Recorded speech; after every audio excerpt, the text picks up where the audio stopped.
And Peroni drives this high in the air, dead center field. This ball is way out of here.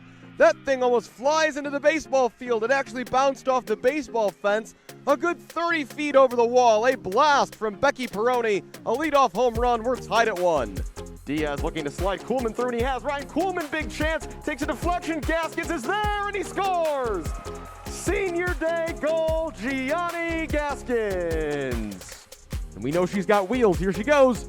Riley Ornstein ahead. Nina Nace in a great position. Nace will shoot and score. How easy is that? Riley Ornstein feeds Nina Nace, and it's 2-0 Cougars. That's kicked to the corner, knocked away by William Bishop Green, who's got some open floor. Hall coming back. Bishop Green throws it down. Full count. Swung on and missed. Strike 3. Throw down to second, and he is out. It's a strike him out, throw him out, double play. Out swinger toward that near post. Hoffmeister gets a touch. Ball's loose in the middle, and it's cleared off the line. A sliding effort from Brianna Welch saves the equalizing goal. Hastings will go all the way to the basket here off the glass, and good. That is the best we've seen of the press break attempt so far. Tara Hastings end-to-end with the lay-in. Vernango looking back for Henline. That's blocked. Beers. Vernango. Far side for Goldstein with the kill. The 3-2. More heat. It's up and out of the zone. And going fishing was Albert Kiska. It's a strikeout for Rector, his 4th.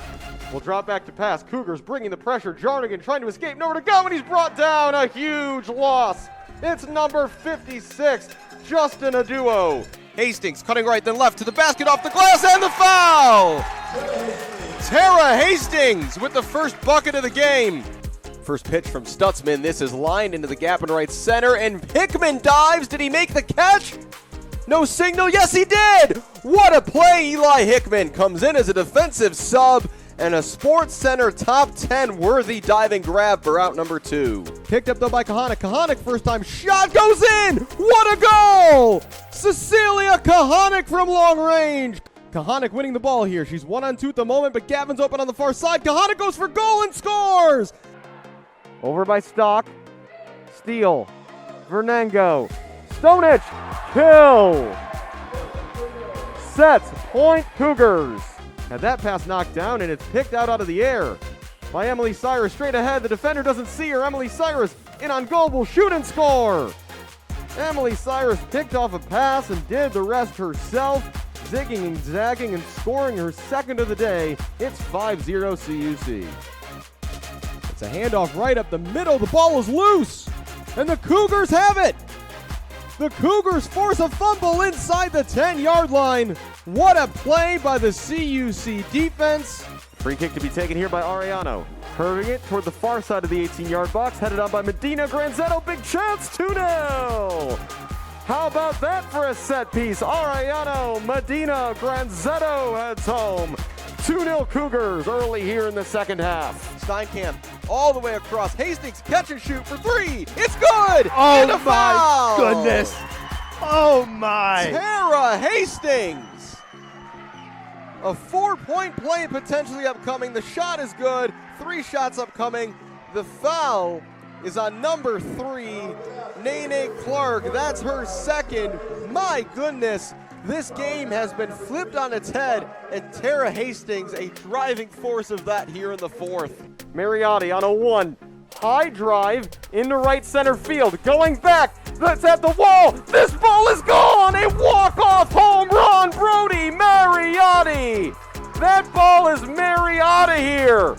A Brody big fly brings everyone home, and the Cougars win on a walk-off in the Thunderdome. Hughes can change direction in an instant into Anderson corner. Blocked by Brent Hatton. What a block on a 3-point shot by Smith. See Coach Kohler calm, his players calm too. Wilson, corner 3 for the lead. Oh my goodness! Emmanuel Wilson from downtown, and with under a minute to go, the Cougars have the lead for the first time all game, 71-69. And we are underway as May Torres kicking off and getting us started here.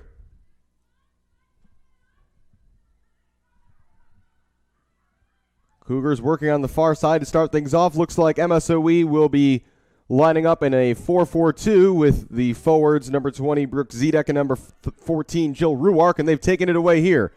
Coming off the left wing is Rotz. And it's cleared away by Shelton, who's had a very good start to the season. Megan Shelton, her first season as a starter. This is her sophomore year. Raiders on the far side here with Hoffman for Ruark. Cutting back inside. Ruark looking to the middle. That was cleared away. And now to the feet of Brittany Chancellor, who starts on the right wing today. Forward for Esme Torres. Good first touch into her own path. She's racing here up against Michaela Zastro and retaining possession. Good work by the senior forward. Plays it down the line for Chancellor. Chancellor looking to get across in. A strong sliding challenge from Nikki Rotz. And it will be the first corner of the match, just over a minute in. Cecilia Kahanik, left footer, coming over to take an in-swinging corner from the near right side. We've seen the Cougars do this on corners before. They'll bring 3 players short along the near sideline, who will now be waved away. Kahanik, in-swinger toward the top of the box, just over Torres. Goodlet heading back to the middle, and the Raiders able to half clear as far as Shelton. Raiders looking to clear again here with Halverson on the right side. And this is played all the way back to Carissa Walters inside the Cougars half. Brianna Welch.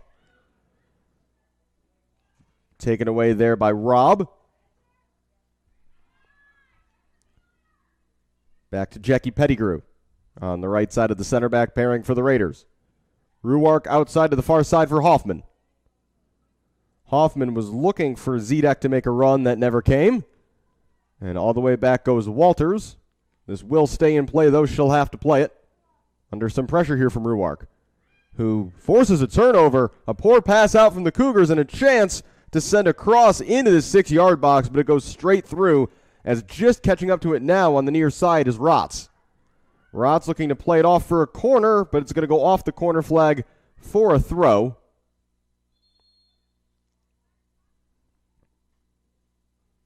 Oh no, now they're going to call that a corner. I swore from up here that ball hit the corner flag and rolled out to the near side of it, but the referees disagree. And taking the first corner of the match will be Nicole Robb, a sophomore from Hawthorne Woods, Illinois. Graduate of the Sockers FC Academy, one of the popular soccer academies in Metro Chicago. In swinging corner to the top of the box. Header is won. Played back into the box by the Raiders. Shot comes in, takes a deflection, and goes in the back of the net. It's the opening goal of the day. It was either Rotz or Hoffman who got the final touch. Looks like the goal is going to be for Nikki Rotz, and it is 1-0 to the Raiders. Some chaos off the corner. The initial header was going wide. A Raiders player who was standing right next to the post put it back into the mix, and a deflected shot from Nikki Rotz takes a deflection. And early on here in the first half, less than 4 minutes played, and the Raiders have a lead.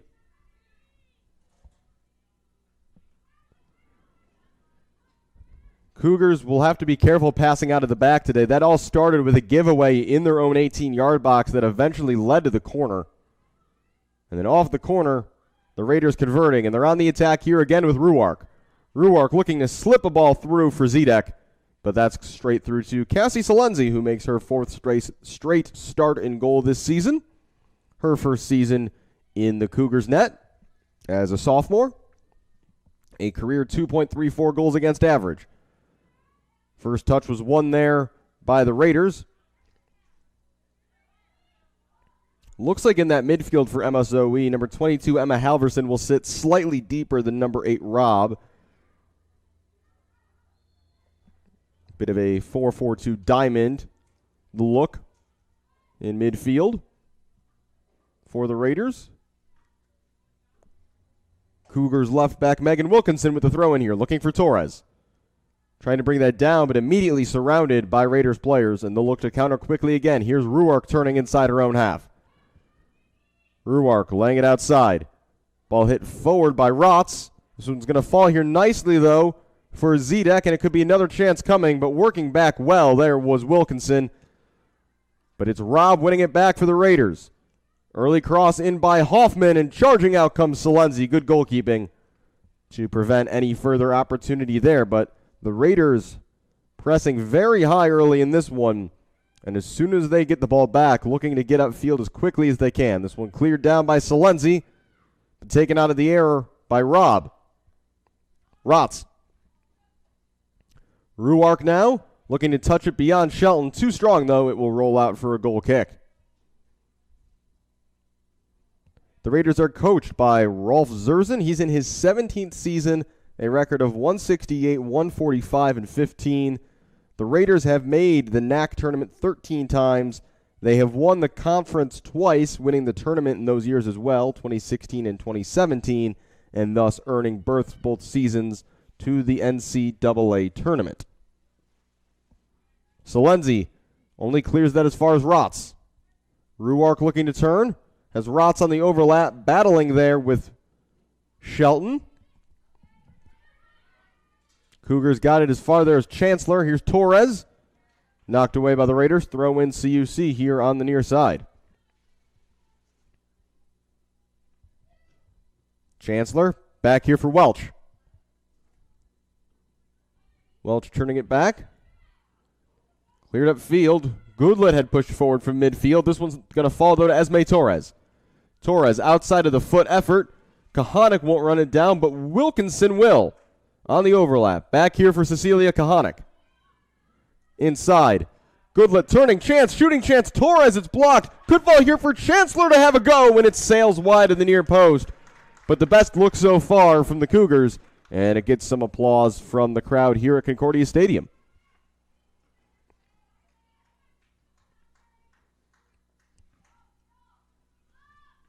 Look for both Samantha Goodlet and Allie Brown to push forward from midfield. Goodlet in particular will look to get close to Torres. That ball takes a couple bounces and fell there for Zedek. Now here's Ruark. Fancy footwork in the midfield.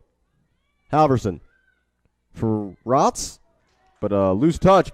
Sends it away to Goodlet. Now Torres. Torres trying to go around the defender Zastro, who will just play it out for a Cougars throw-in. Better over the last couple minutes from the Cougars. Welch with the throw-in. Looking for Torres, immediately back for Welch. First time cross is blocked. Marino trying to shield Robb away, but it's Robb striding forward. And a collision in the center of midfield. Incidental, but Marino goes down and is a bit slow to get up behind the play. Looking to get onto this through ball is Zedek. She'll keep it in the corner, but can't do anything but a quick cross. That will be easy pickings for Cassie Salenzi. Hopefully Jay Marino is okay there. It was Brooke Zedek just simply looking to get out of the way of a teammate. Another goal kick from the Cougars that's taken back into possession by MSOE. And a long pass down the far side looking for Hoffman. Wilkinson there as though first. Plays it off of Hoffman. It'll be a CUC throw. And the referee stopping play for a moment to talk to Jay Marino.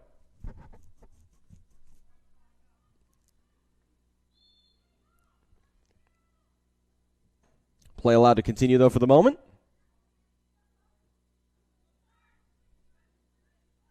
Halverson. That's intercepted by Marino, who's been a solid presence, the senior, this season so far, as a vital component of the Cougars, both on attack and defense in defensive midfield, helping build play up and cut out opposing attacks. Chancellor on the counter press here for the Cougars, up with Torres. A nice move there, though, by Trevino to find some space. Robb back for Trevino, give and go.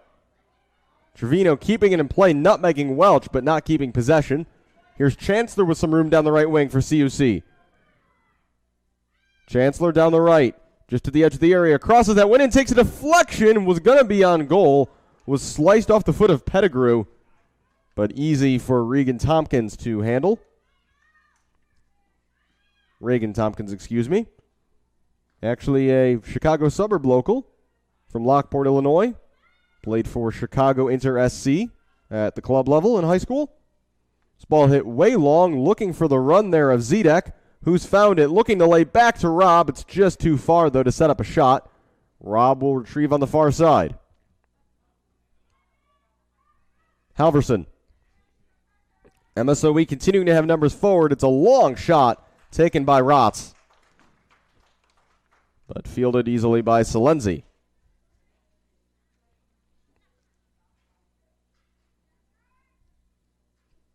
Brianna Welch for Jay Marino. Back for Welch. Just over 10 minutes gone here at Concordia Stadium. A 4th-minute goal by Nikki Rotz separates the team so far. And MSOE lead 1-0. And here is Rotz. Giving it away, though, Chancellor. Welch pinching in to help, but this one squirts out now for Zedek. Zedek looking to play it outside for Hoffman. Cleared away by the Cougars. Halverson. Back for Pacala. Wide for Hoffman. First time looking through for Zedek. Shelton is there. So is Salenzi. Not good communication. Keeper is out. And the referee says that's a clean challenge, and it had to be from Megan Shelton. Almost a disaster at the back of the Cougars, but they escape. Here's Robb. As the Raiders continue to commit numbers forward, Halverson will have a go from long range. It's way off target, though. No save for Salenzi to make. But the front two right now for MSOE causing a lot of problems, and when they press, they're pressing high with the two forwards, the two wingers, and as well as Robb stepping forward from midfield. It's a lot of pressure they're creating, and it's often difficult for a back four to deal with a team playing two attackers up front, as the offense has an easier time getting mismatches. And that's going to be a foul called against Shelton, and it'll be a free kick in a promising position upcoming for the Raiders.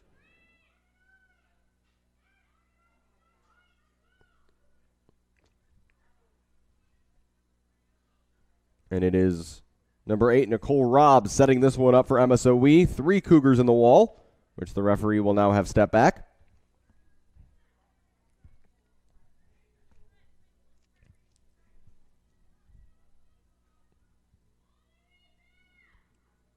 Robb could look for a teammate here, but certainly has the option to go for goal 25 yards out or so. Robb will go for goal. It's right at Salenzi, who does well to hold and not give a rebound. Good save by the sophomore. That pass just too far for Wilkinson on the far side, and here come the Raiders again. If they can keep it in, they cannot. It will be a throw going the other way for the Cougars. Kahanik dropping back, trying to help her defense out, looking to turn. Ball stayed in, no whistles, no fouls. Pacala ahead for Hoffman. And now MSOE working down the right. But it's broken up well by Marino. And Marino trying to stride away and able to find Brown. Kahanik looking down the line for Torres. Battling there with Pettigrew. Torres coming away with it and getting it as far as Goodlet. And a chance here for the Cougars to have numbers forward. Sam Goodlet down the far side. Putting Pettigrew under pressure. Torres joining as well.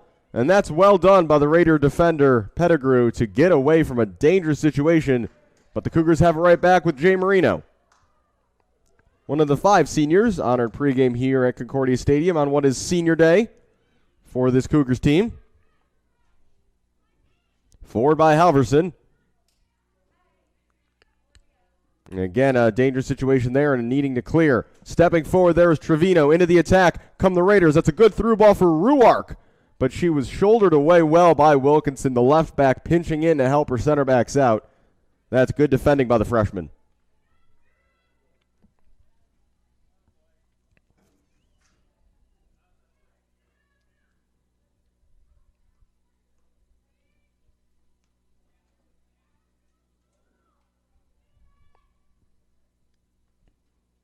Salenzi sending it forward. Brought down there by Ruark. Looking in the middle for her striker partners, Zedek. Been cleared by the Cougars. Rotz, the goal scorer, to the far side for Ruark. Ruark working against 2 defenders. Gets her cross in. It might have taken a touch on the way through. It's going to roll out for a goal kick. So maybe no one got a touch to that, but another dangerous opportunity on a good cross sent in by the Raiders.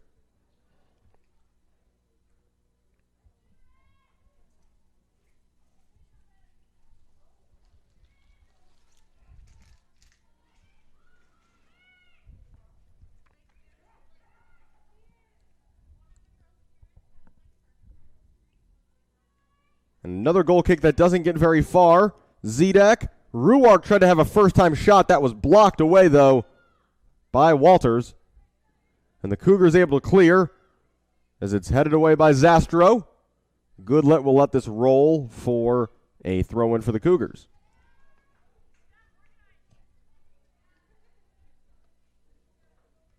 Welch up the sideline.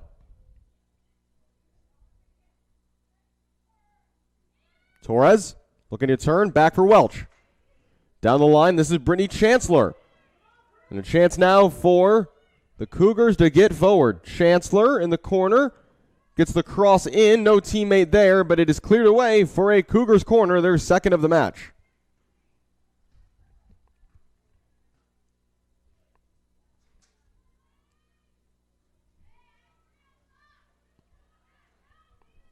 Cecilia Kahanik again over to take this. She's got an option to 2 players short. Kahanik in swinging corner, right into the middle of the box. Marino got the first touch toward goal, cleared by the Raiders. Zedek looking to push it further forward, but she ran right into Shelton. Shelton sending one forward, was looking for Kahanik on the far side, cut out by MSOE, who clear away for a Cougars throw.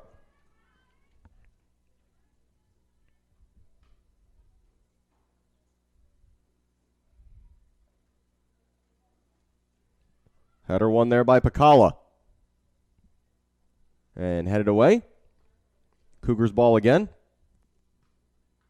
Another deflection by Pacala will lead to another throw. Wilkinson again on duty. In for Torres. Immediately back to Wilkinson. First time cross into the box. Looking for Chancellor, who gets the first touch, but MSOE get the second and clear. Welch looking to get it back forward here. It was blocked. Welch for Chancellor, battling there on the far side, but good defending by Trevino to win a throw for her side.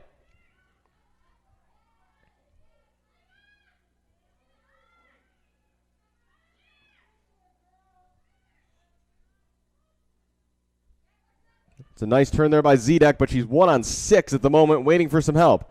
Playing it outside to a sprinting Pacala up from right back, who won't be able to get there. A nice idea and a nice offensive contribution, but not quite able to catch up to that one.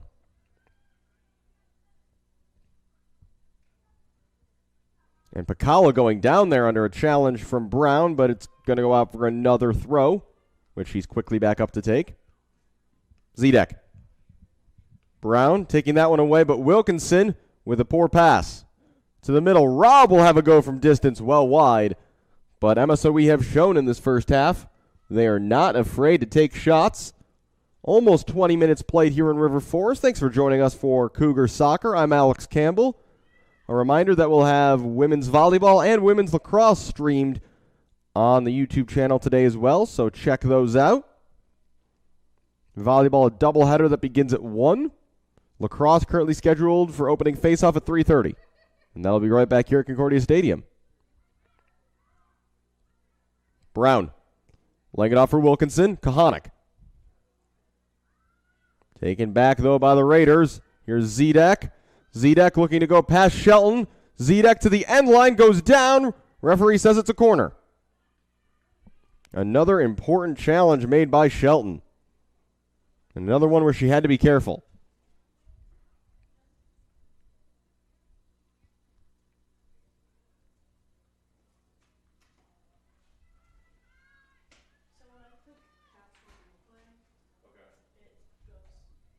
Corner in. Salenzi got there. Loose touch. Someone had to clear it. The Cougars do.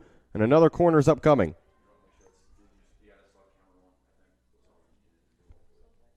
Halverson back over to take another corner.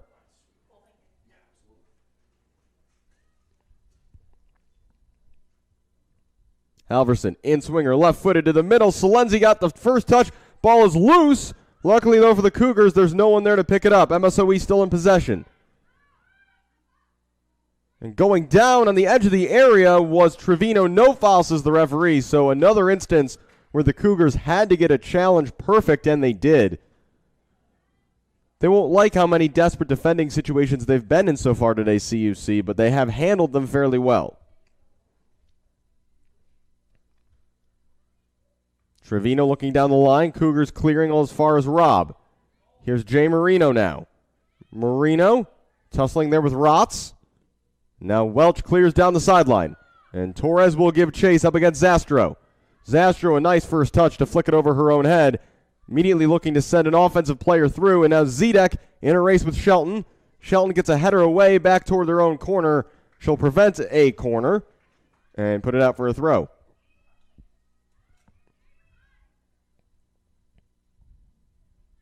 Rotz with the throw-in. Ruark back for Rotz. First time cross is a strong one, but the offside flag is up on the far side. On the quick pass back, Rotz did not get back into a legal position. Free kick CUC. 24 minutes to go here in the opening half. Raiders continue to lead 1-0 on a fourth-minute goal from Nikki Rotz. Neither team has made any substitutions as of yet, as Brianna Welch sends this forward. Goodlet trying to control, swarmed by Raiders, but she does well from the ground to slide that back to Marino. Welch on the near side, looking long, that's blocked. Ruark battling with Welch.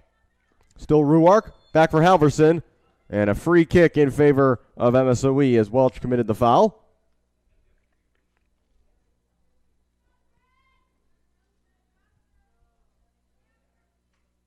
Michaela Zastro is going to look to send this forward. A handful of Raiders collecting near the top of the 18-yard box.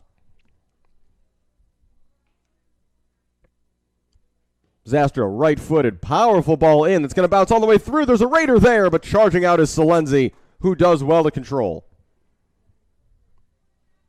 Cassie Salenzi has proved herself to be a very active goalkeeper this season. Not afraid to come charging off her line. It has served her well for the most part so far today.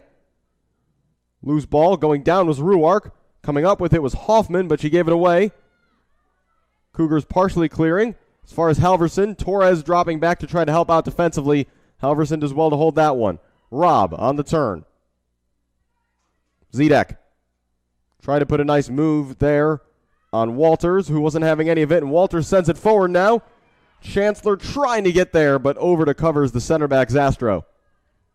Zastro striding forward, looking to slide it through for Zedek, but it's too strong, and that ball will be Salenzi's. You can see immediately, though, what MSOE are trying to do. Depending on what side of the field it is, the near side striker drops into midfield a bit, looking to build up, while the striker who's maybe farther from the ball is making those diagonal runs in behind. Marino knocking that one away from Rotz. Here's Welch again. Ball spending most of its time in these last few minutes on this near side.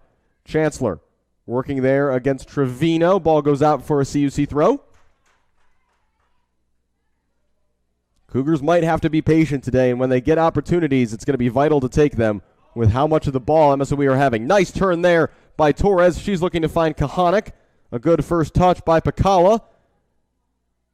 Goodlet went down, but able to find Torres, who's now dropped all the way into central midfield and is fouled. It will be a free kick for the Cougars. Mentioned last broadcast here, Esme Torres will often play as a sort of false nine, dropping it in midfield with one of the center mids running beyond her, almost taking up that striker position, and it looks like that's Samantha Goodlet today who's filling that role when Torres drops in. Cougars with players forward here for this set piece. Welch, right-footed, toward the top of the 18-yard box, cleared first time by, I believe, Pakala. It will be a Cougars throw, which Welch will also take. Marino for Welch, back for Marino, who's got pressure coming from her left. Finds Esme Torres. Chancellor crossing it into the box first time. It's a race that will be won on this occasion by Reagan Tompkins.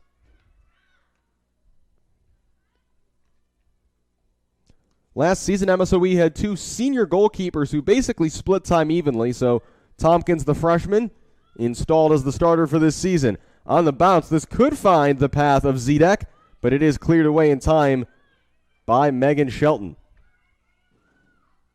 Been a busy day so far for the center backs, Shelton and Walters. But they've coped well since that early goal by the Raiders. Still just 1-0 here as we've got 20 minutes to go in the opening half. Throw by Trevino. Ruark looking to head on, but no teammates behind her. Halverson battling there with Goodlet. Goodlet giving up a few inches there, but does well to win the ball. Unable to find a teammate as it's back toward the Cougars' end. Zedek and a free kick. And a handball is going to be called against Zedek. Free kick for the Cougars.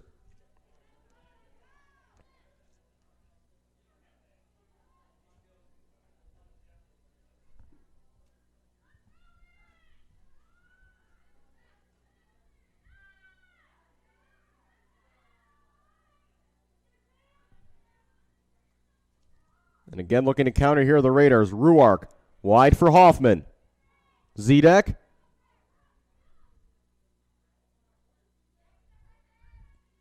Looks like we've got our first sub of the game. If my eyes don't deceive me. MSOE will make one here.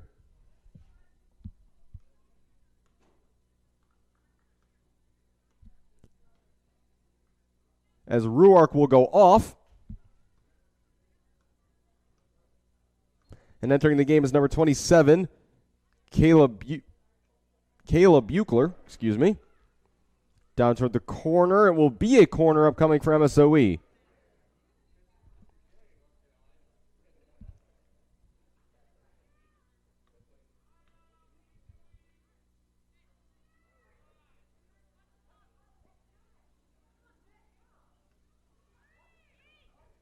And I must have missed it earlier, but Grace Quinn also subbed in for Gabby Hoffman. As Halverson hits a high and swinging corner into the middle of the box. Ball falls, ball is loose. Quinn took a swing at it. Another swing comes in, goes straight up in the air, and the Cougars clear. And then a miss hit there from Pettigrew is going to result in a CUC throw. Should note, Grace Quinn, one of the subs, a freshman from Coto de Casa, California. And out there she played for Pateadores SC, which is a U.S. Soccer Development Academy club. And soccer fans will know that although the Development Academy is going away in name, it's been the youth production system, the youth development system for U.S. soccer for the last several years. So great experience for her coming into her collegiate career as this ball comes through for Salenzi. Quinn is yet to start this season, but this is only the second game. And I'm sure that MSOE will be looking for her to be a key contributor going forward. The other sub, Caleb Buechler, has gone in right where Ruark was up top. She's gone into the left striker position, Zedek to the right. Trevino. Nice step there by Goodlet. Here's Torres. Goodlet on the overlap down the near sideline. Goodlet in a race there with Teresa Buechlers, who's also subbed down. So Buechler and Buechers both on the field now, as MSOE have made a couple of changes. Torres along the end line looking to get a cross in, but mishit it, and that will be a goal kick. 16 and a half minutes to go here in the opening half. Raiders lead 1-0.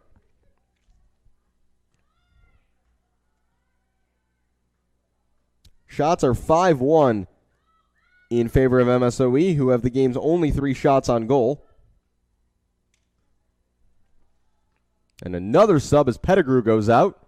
MSOE with a pretty deep roster. They make another change here. And into the game is number 24, Sarah Cienciola. A local for MSOE. She played for Milwaukee Kickers for her club ball. Marino, loose touch back to Welch. Forced to turn to the outside here. And Chancellor just slipping there on the turf, unable to corral that one.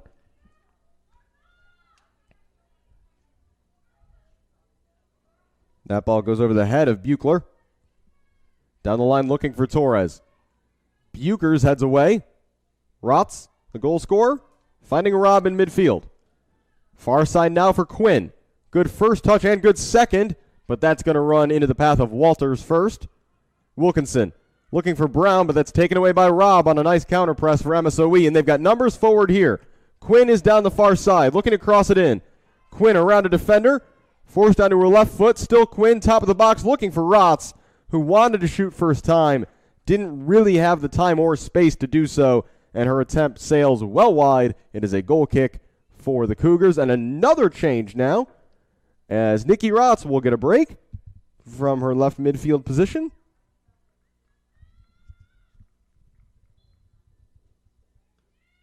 And she's replaced by number 18, Josie Coons.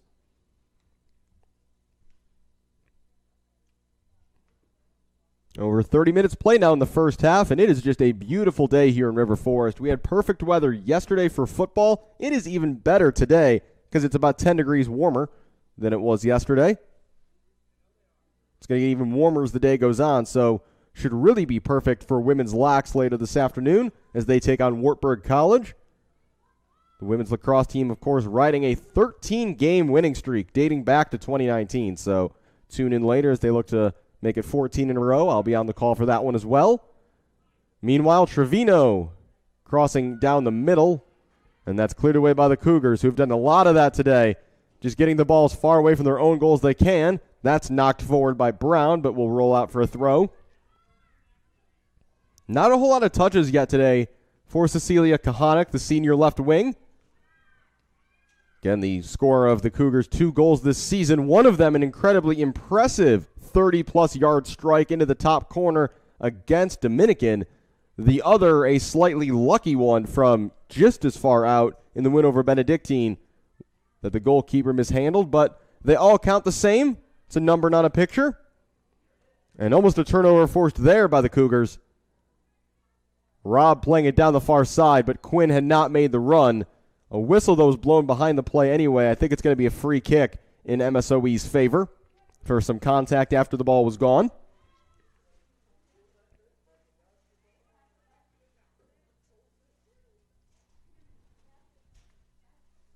Just about 13 minutes to go here in the first half.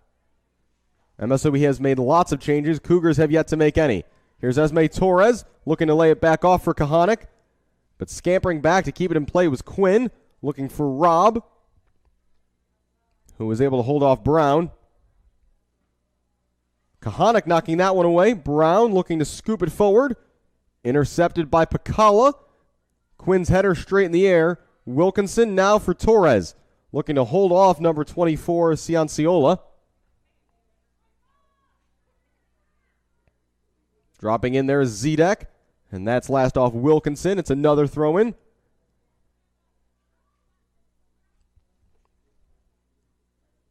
Stepping forward there was Shelton, but coming up with the ball is Buechler. Looking to play it through for Coons, who was cutting it off the left. Cougars clear away. Here's Quinn. Forward there for Buechler. Nice touch by Goodlet to gain some space. Goodlet looking to turn away from Halverson, and it's a free kick for the Cougars. And the referee with a little extra warning there for Emma Halverson, the freshman from Oregon, Wisconsin. Played for the Madison 56ers. Welch, the right back, always the long free kick specialist. She'll send it forward. First ball is won, though, by the Raiders. Shelton winning that header. Falls there, though, for Buechler. Walters there to sweep up, though. Space to turn for Allie Brown. Wilkinson. Kahanik. It's a loose first touch taken away by Robb. On the turn, this is Buechler. Zedek looking to run at the defense. Past one defender, still Zedek. Zedek for the Raiders is tripped up. And nice recovery there by Brianna Welch, who gets it clear to Goodlet. The far side, here's Kahanik finally with some space to operate. Kahanik up against Pacala. Kahanik playing it forward, hoping for Esme Torres, but out of her goal to field it is Reagan Tompkins.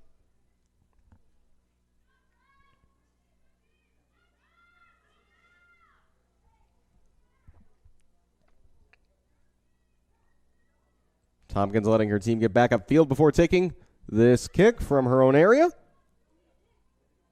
Looking to head it on there was Coons, battling with Brianna Welch. Welch guiding this out of play for a corner, well done. For a throw-in. Chancellor looking back for Welch, but the two not quite on the same page. It's been a difficult first half for the Cougars. They trail 1-0. Ball has mostly been in their defensive half.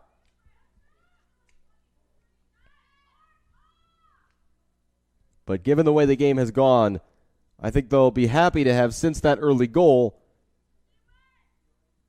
kept the score where it's at. Robb wins another throw. No, it's going to be a CUC throw.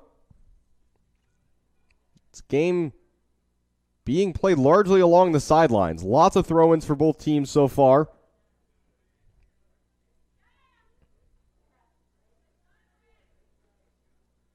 As we've seen a lot of the Raiders trying to use their speed to the outside. Throw in for Welch. And the Raiders quickly win it back. Robb.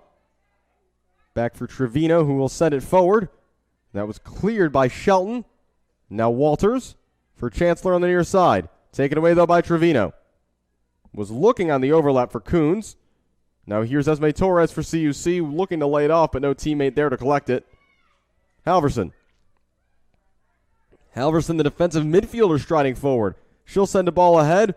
Walters, a bit of a missed kick, but it does find Jay Marino, who clears it as far as Robb. MSOE still in possession. Robb from distance will have a go, and it's just over the crossbar of Cassie Salenzi's goal. An ambitious effort, and we will now see more changes.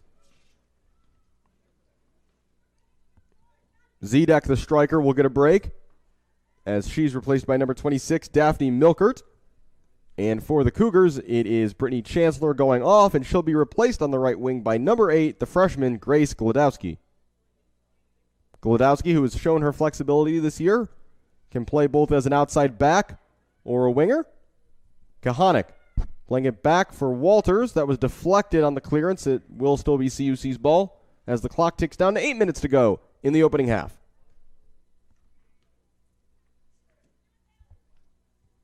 Header won there, though, by Robb.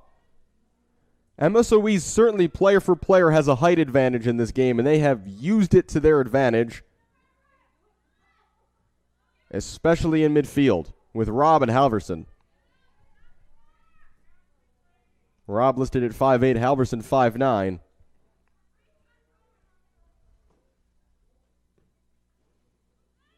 And a lot of those headers, they've been battling with Allie Brown, who's only 5'1", number 3 for the Cougars.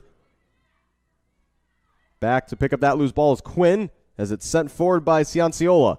Flicked on, though. Chance could be coming here. It's out of the reach of Salenzi, but luckily it is also out of reach for Josie Coons, who was looking to get onto that long ball. It will be a corner, however, for MSOE, and on these turf fields, it's often hard to anticipate the bounces. The ball bounces a lot higher than it would off a traditional grass field in most cases.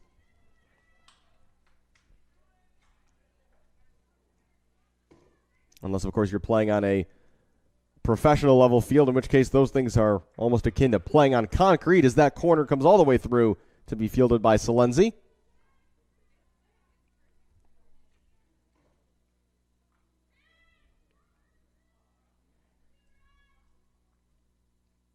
Salenzi will send it forward.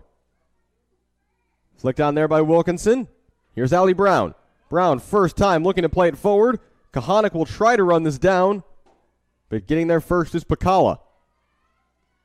And it's going to be misplayed there, but luckily for the Raiders, it's off Kahanik last. And they'll get a throw in. Pakala looking down the line there for Milkert. Coming out to the middle, Halverson battling there with Brown. Brown turning, looking for Goodlet. A sliding challenge, got the ball first, unable to keep it, but a nice challenge there from Brown. Could be a chance coming forward for the Cougars. Here's Marino. She'll drop it back to Walters, but an opportunity here to maybe have some possession for the Cougars. Shelton stretched there, but does well to find Glodowski looking on the overlap for Welch, just asking her to do a bit too much. Throw in MSOE. It's over the head of Milkert. Won by Shelton, out for another throw. Milkert will take it quickly to the middle for Robb. Ball bounces around. It's off the Raiders last. Back to the Cougars.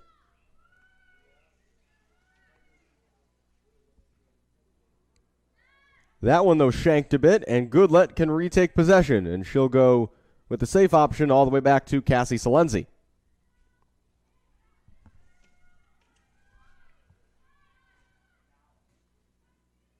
Brown playing it out to the far side. This is Wilkinson. Wilkinson looking long. Pass was cut out there by Cianciola.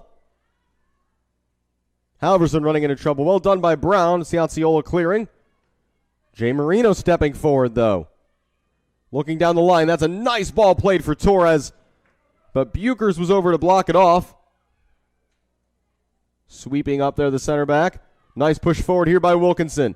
Wilkinson knocking it wide. Here's Cecilia Kahanik. Chance to put in a good cross. Kahanik to the middle. That is blocked away by the chest of Buchers, who looks like she might have had the wind knocked out of her in the process of that defense.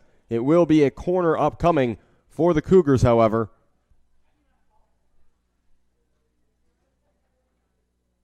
Yeah, I think it's safe to say that Buchers took that one straight in the gut. Did well, though, to block it with her body and not commit a handball. Brianna Welch is over to take this corner on the far side for CUC. These set-piece opportunities could be crucial given the way that they've struggled a bit in open play. Welch crossing to the middle, flicked on by Marino. Could come out here for a shot from long distance, but it's over the top and through the football uprights off the foot of, I believe, Gladowski. But given their lack of opportunities to shoot in this game so far, can't blame her for having a go from out there. And with 3.5 minutes to go in the opening half, it'll be a goal kick for Reagan Tompkins.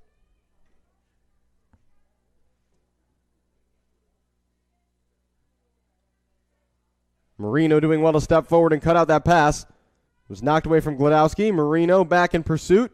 But here are the Raiders with lots of players forward here. Buechler looking ahead for Quinn. Battling there with Wilkinson, who does well to take it away after Quinn had a nice first touch. Wilkinson wanted it to go out for a throw, but it didn't get far enough. Quinn playing it off the defender and winning a corner well for MSOE. Good work by the freshman on the far side.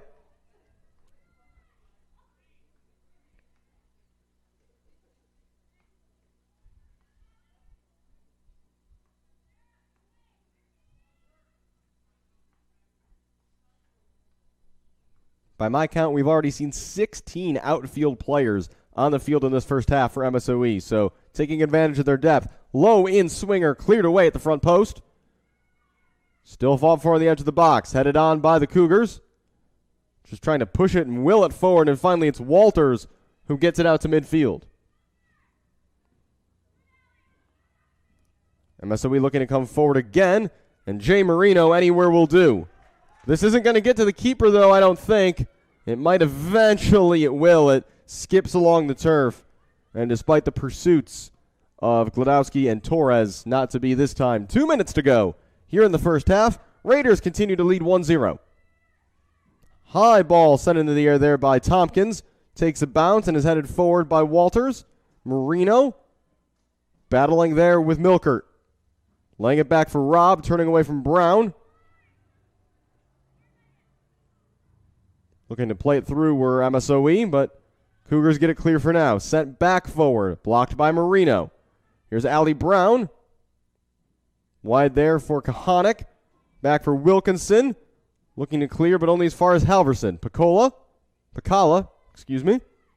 Marino does well to get the outside of her boot on that one and get it forward, even though it's out of bounds. Clearing the zone for now. Another throw-in upcoming. Knocked forward by Wilkinson and then Kahanik. Torres looking to keep it in on the near side. Quinn in the middle, giving and going, looking to get back onto this one. Wilkinson did well to get back and defend as we're into the 45th minute. Robb. Worked wide now. This is Trevino, the left back. Cutting inside. Still Trevino. Robb knocked away by Marino, but Robb gets it back. Trevino staying central. Playing it through, unable to find a teammate, though, as Shelton will clear with about 30 seconds to go. Marino again for the Cougars. Will just send it away. Gladowski will look to keep this in up against Halverson. And with 20 seconds to go, it's a throw for the Raiders. Shelton clearing away there from Buechler. Spinorama from Pacala, but almost gave it away. Gets it back in the final 10 seconds. Cianciola. Quinn, 3 seconds left. And Quinn will get it back, and the clock will run out. The buzzer will sound, and the first 45 is over. And a 4th-minute goal from Nikki Rotz has MSOE in front, 1-0. We'll take a break for halftime, and the second half is coming up next. Fourth quarter about to get underway, and Carter, we were talking about how we felt this game was balanced. We felt right now it's pretty 50-50 who's going to come out on top here. Cougars got a little stronger toward the end of that third quarter. Yeah. So you mentioned Rockford hasn't been in this position where they've had a lead a lot of times. 5 points isn't a lot, but this is something that the Cougars have been doing a lot this year, is that they've been down a lot and they've chipped away. Now, the point for the Cougars is a little bit and going to be just enough today to come back in this win. Tara Hastings, saw her get more involved in that third. Turnus drawing defenders, kicks out. Jaylene Wade for three. No good. Rebound by Yerk. That's her 9th. She's got 12 points, so a double-double firmly in her sights. Nene Clark, as usual, directing traffic. Closely guarded by Tara Hastings. Yerk, baseline, travel.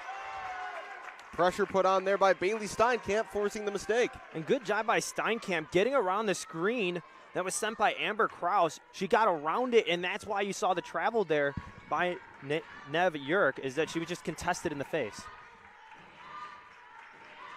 Jaylene Wade, who created that final basket of the third quarter. Now Bailey Steinkamp has a screen from Turnus. Steinkamp thought about the step-back three, but had a taller defender standing in front of her. Nice pass. Hastings to Ellis off the glass. What a feed by Hastings. The finish by Ellis, and that's more of what we saw all night last night from Tara Hastings at guard. It's the same play that we saw 2 possessions before the end of the third quarter. It's the pick, and then it's a roll by Ellis, and just rotating down instead of floating around, went right to the basket. Ellis and Hastings now tied with 11 points each to lead the Cougars. Clark back. This is Maybane. No good. High rebound pulled down by Janie Turnus. Now here's Ellis the other way. The Cougars have been effective in transition when they've gone quickly. Ellis, players closing in, and she gives the ball away. Yeah, that was not a probable outcome if you were Michaela Ellis right there with 3 Rockford defenders around you. Clark to the basket over Wade, couldn't get it to go. And I think on that last possession for Ellis, she just kind of got caught in the middle. She couldn't decide whether she wanted to slow up and reset or charge the basket. And in the process, it didn't work out, but that's Tara Hastings from downtown. And a timeout is called. 30-second timeout by Rockford. Momentum feels like it's shifting now, Carter. And Tara Hastings, who was one of the players of the night last night, has found that same form here to start the fourth. Ride the wave. That's what the Cougars have been doing this entire game, and they've got the momentum on their side. And you and I talked about in the break, if the Cougars could just stick to what they were running in practice, the set plays, and the offense that's run by Coach Martin when you're in the timeouts on the little whiteboard, you're set. And that's exactly what they're doing. And they're playing smart transition basketball, too. We're seeing a lot of good shots coming from one pass in the transition, and that was a great example there by Tara. 43-43, just under 8 minutes to go here in this game. And what it would mean for Concordia not only to get back-to-back wins, but to get a win here on Senior Day. Yes, if you've enjoyed our women's basketball broadcasts over the last few weeks, this is our last one. There is more men's basketball to come here from Concordia, but the current schedule has the Cougars playing 2 doubleheaders on the road to end their regular season. It is possible, depending on seeding, that we could see them back here for the NAC Conference Tournament. So keep an eye out on all our social media channels for info about upcoming games for the Cougars. Plenty of exciting sports coming up in the spring as well, including the fall sports that never got played due to COVID-19 cancellations. We'll have a very busy schedule here on the Cougars YouTube page. We've got a whistle and a travel. Good job by Michaela Ellis there on the ball. Hands up, and then that forced Dasani Hanna to try to go around her, and then that second pivot, you can't do that. Cougars with a chance to take the lead back for the first time since early in the third quarter. Bailey Steinkamp into the lane, through traffic, the runner's off the glass. No good. Rebound pulled down by Terhune. Excuse me, that is Shea Stevens, 23 rather than 24.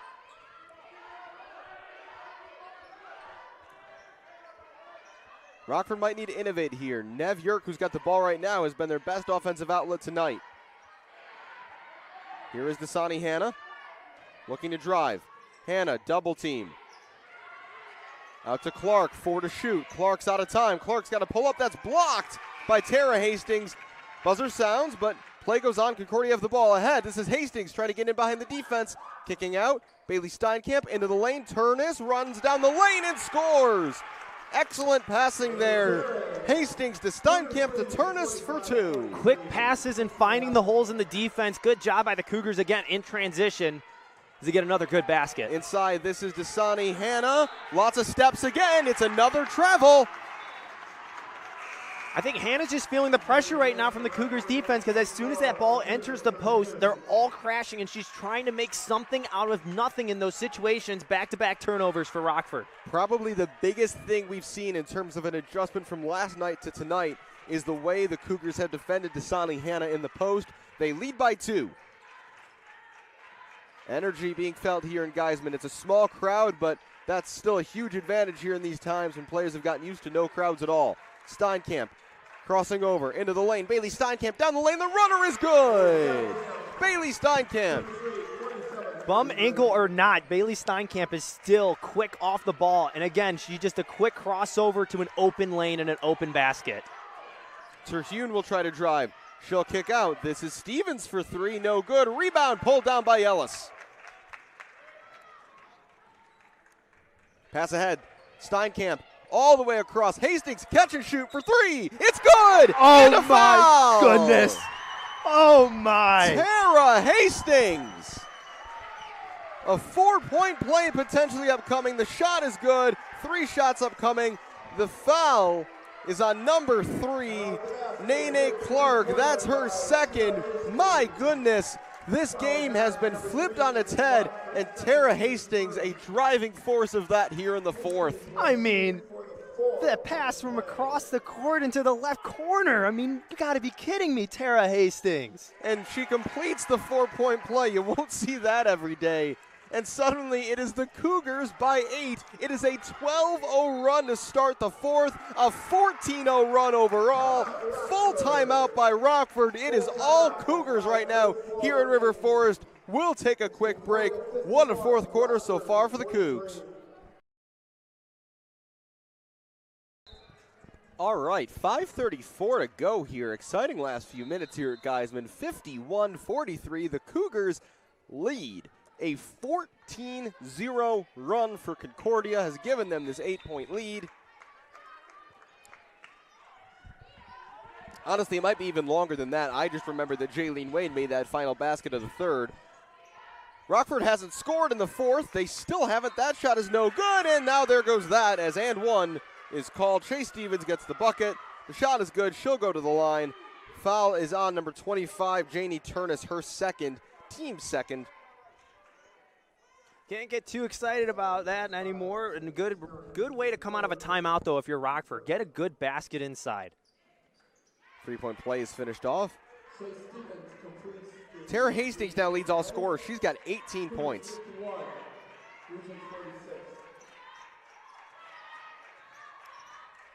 Wade straight down the lane, uncontested, and those runners have been there all 4th quarter. She's so good off the ball. Like, she just sees it, and she's got great court vision, and she's able to find the holes, and that's what makes her such a good guard and commander of the offense. All 3 guards have shown in this 3rd quarter for the Cougars how quick off the dribble they can be.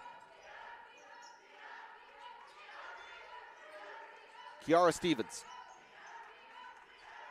Chase Stevens. First time today they've been on the court together, and a foul is going to be called here against Bailey Steinkamp.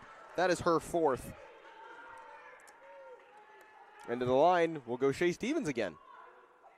I think to go back to your point, Alex, about how the guards have showed up today, you remember at the beginning of the year, it was only Tara Hastings out there right now that we've seen, and then all of a sudden Jaylene comes, and then we also see Bailey, and that's what you've seen with the Cougars offense be so much more explosive in the transitional game and also in the front court. First free throw was good from Stevens.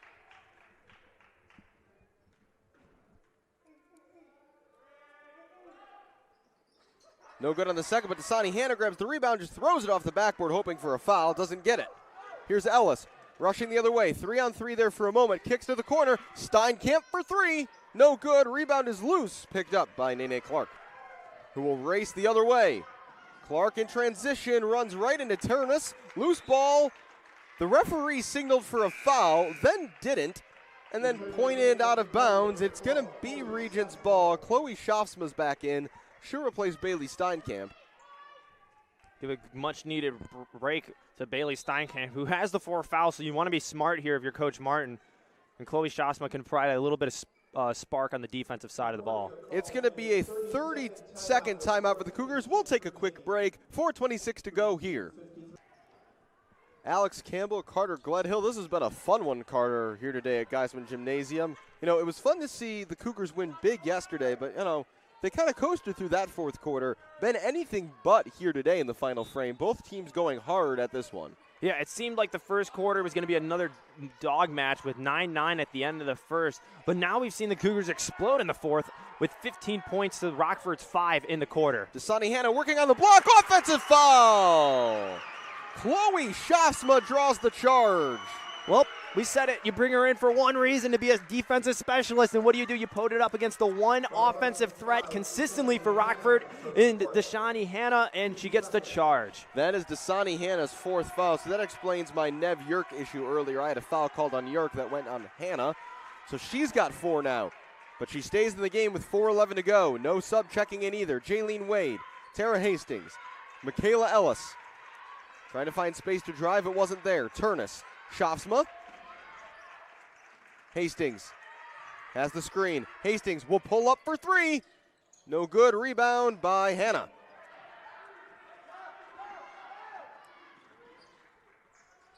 Six-point lead for the Cougars. 3:43 to go. Terhune driving. Runner. No good. We got a whistle. Hastings a little bit late coming over to get in front. Fouls on Tara Hastings. That's her 3rd. And Nev Yerk checks in now for Dasani Hanna, with the 4 fouls. Yerk has 3 of her own. And to the line to shoot 2 goes Audrina Terhune. First one is a little long.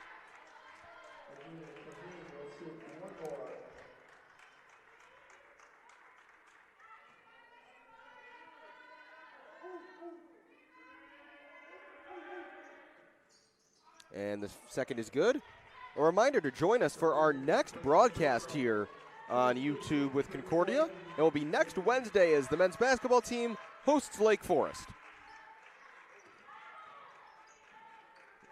Shafsma gets the screen from Turnus. Back for Jaylene Wade. 13 to shoot.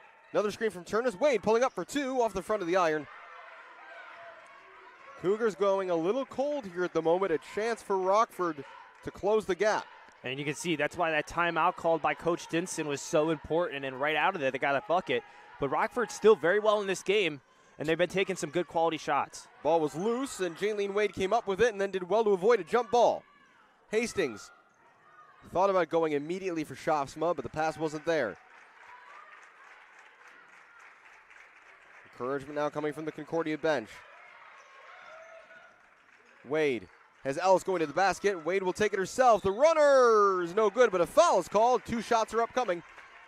And Jaylene Wade's been doing the same thing every time she's attacking the paint. She's going to go one side and then do a quick crossover to get you on your ankles and on your heels, and then go right around and try to float one up. Fouls on number 12, Kiara Stevens, her 3rd, team's 3rd. Checking in for the Regents is Pamela Colmenares. First free throw in and out from Wade.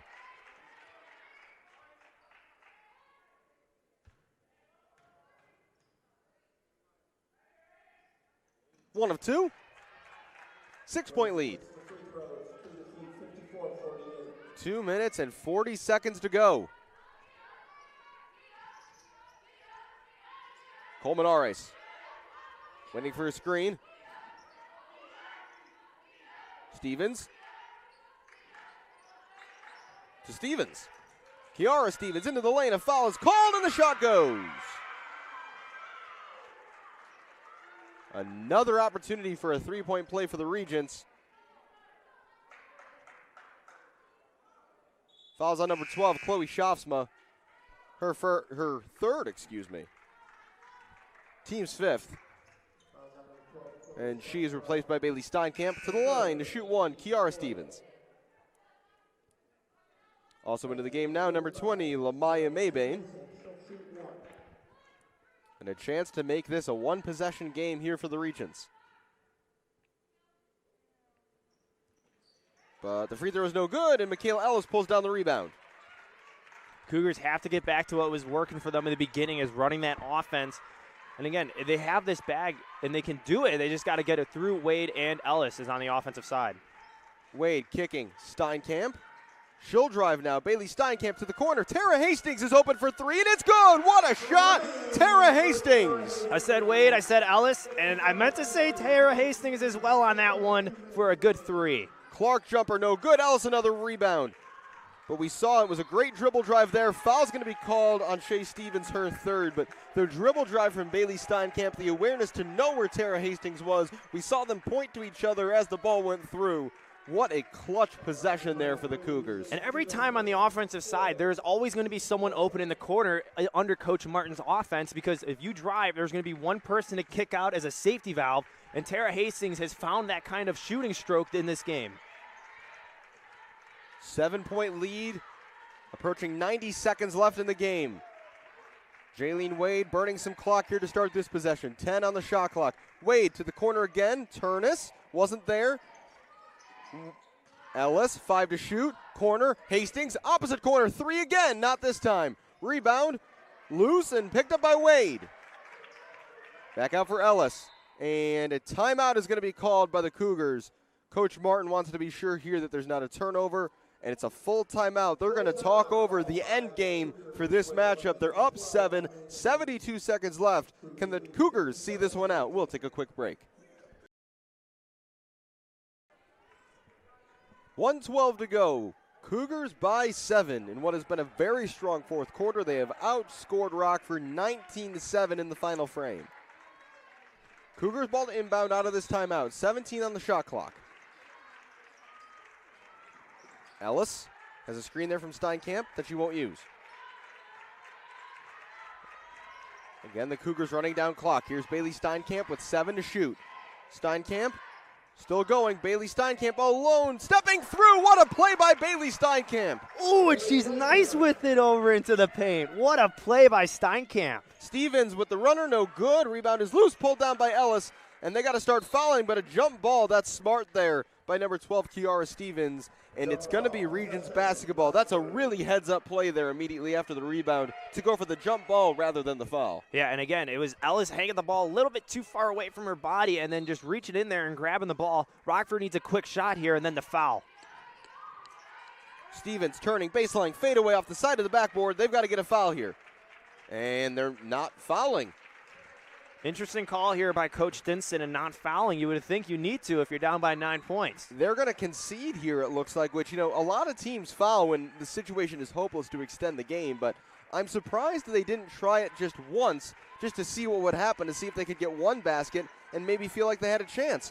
Jaylene Wade, though, will happily just dribble this clock down. 5 on the shot clock. Wade runs into trouble, and that's stolen away, but there simply isn't enough time for Rockford here. The other way goes Maybane. That layup's no good. Rebound is fought for. Still loose. Colmenares comes up with it. 4 seconds. 3, 2, 1. And there is the end of the game. That just seemed to go really quickly. I expected it to be harder fought in the end, but it will look a little comfortable, maybe more comfortable than it felt for the Cougars, who win this one 59-50 in Carter. That is some perseverance in the fourth quarter from Lauren Martin's squad. Start of the second quarter. And it will begin with a 3rd down and 2 yards to go for Eureka at their own 27. It's a fake toss and then going up the middle, met by Salmon, close to the marker. That was Garrard on the QB keeper on the option. Salmon made the stop. No gain on the play, and the Cougars defense comes up big again. And it looks like Eureka will punt.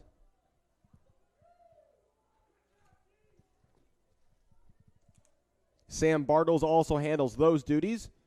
Jared Josue is back to receive for the Cougars, standing at his own 41-yard line.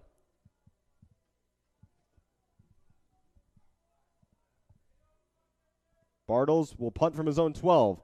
Bartles almost had it blocked, just got it away. Ball bounces just past midfield, takes a CUC bounce, goes back over the midfield line, and the Cougars will start this next drive, their first of the second quarter, with excellent field position at the Eureka 49. Sepulveda at quarterback. in the pistol here. Samaj James, the running back behind him. 2 wide receivers either side. The handoff to Samaj James. He is met at the line of scrimmage and driven back by 4 or 5 members of the Eureka defense. Looked like getting there first were number 53, John Jackson, and number 20, Amari Smith.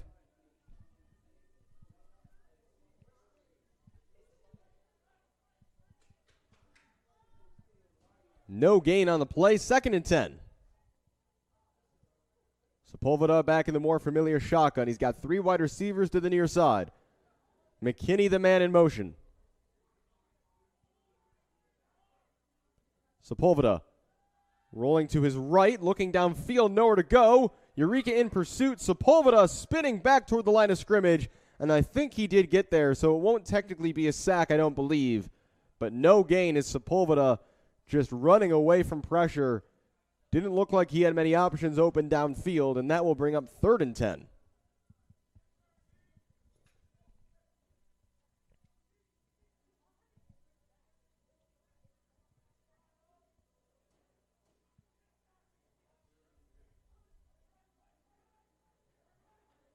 Third down and 10.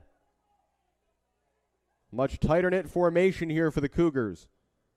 Wide to the near side is Dylan Davis. Sepulveda back to pass. Stepping up in the pocket over the middle. And the pass skips short, intended for Jared Josue. That'll bring up 4th down and 10, and the Cougars will punt. So good field position, not capitalized on for CUC. But Nicholas Pursuit with a chance here, though, to really pin Eureka back if he can place this punt well. He flipped the field on the last attempt. How far can he change the field position of the play here? 12:33 to go in the second quarter, still 0-0. And what looks like it could be a low-scoring defensive battle. Pursuit punting from his own 36. Just barely, gets it away. It will take a CUC bounce and keep on going all the way down to the 10-yard line. That is excellent work by Nicholas Pursuit, the sophomore goalkeeper turned kicker and punter. And that is where Eureka will take over for their next drive.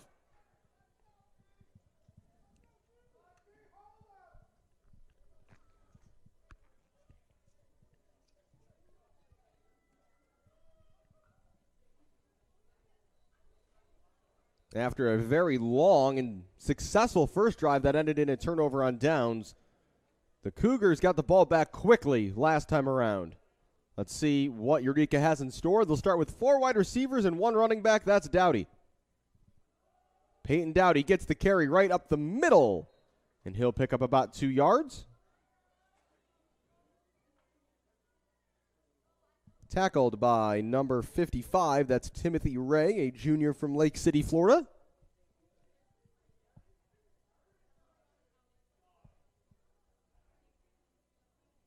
Garrard runs to the sideline, returns with the play. Dowdy again, the running back. 3 wide receivers to the far side. The near receiver at the bottom of your screen is Pierce Bradford. It's a handoff right up the middle. The ball is loose, and the Cougars have it. The Cougars force a fumble inside the 10-yard line. What a play by the CUC defense. Couldn't tell exactly who was responsible for it. Number 2, Adam Hernandez was in on the play. Nate Bailey was in on the play. Julian Ramirez in on the play. I'm not sure that Peyton Dowdy ever had the football. It looked like a bad exchange, and it will be 1st and goal for the Cougars. And what an opportunity here created by the CUC defense. Sepulveda, jumbo set out of the pistol, and Samaj James almost fumbled that handoff, and he will lose a yard.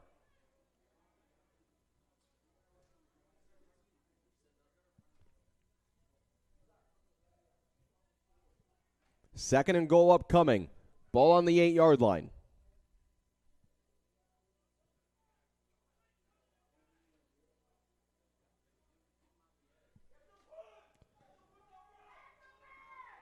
Davis, the man in motion right to left.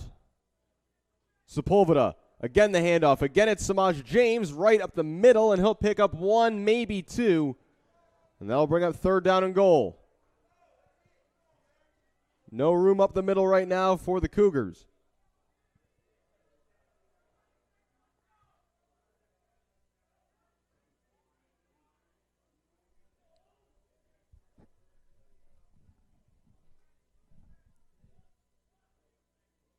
Third down and goal to go officially from the 7-yard line. 3 wide receivers right. Davis, the lone wide receiver, to the left.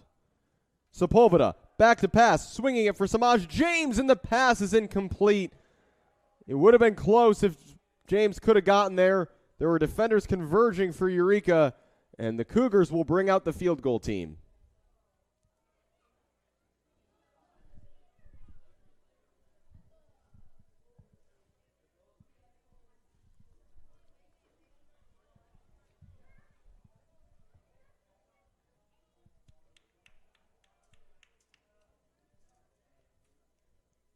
Pursuit with a 20-yard attempt. The kick is up.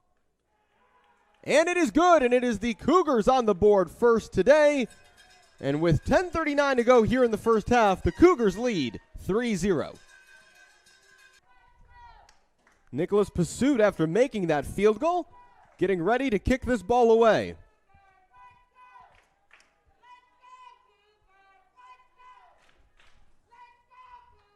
CUC. Midway here in the first half, we've got 10:39 to go. And the Cougars have the lead on a 20-yard field goal. A 24-yard field goal from Nicholas Pursuit, who now sends it away. A line drive kick down the near sideline, fielded at the 14. Eureka on the return right to left. They've got blockers around the far side, and pushed out of bounds across the 40 is number 21. That's Quentin Brookins, a sophomore from Gary, Indiana.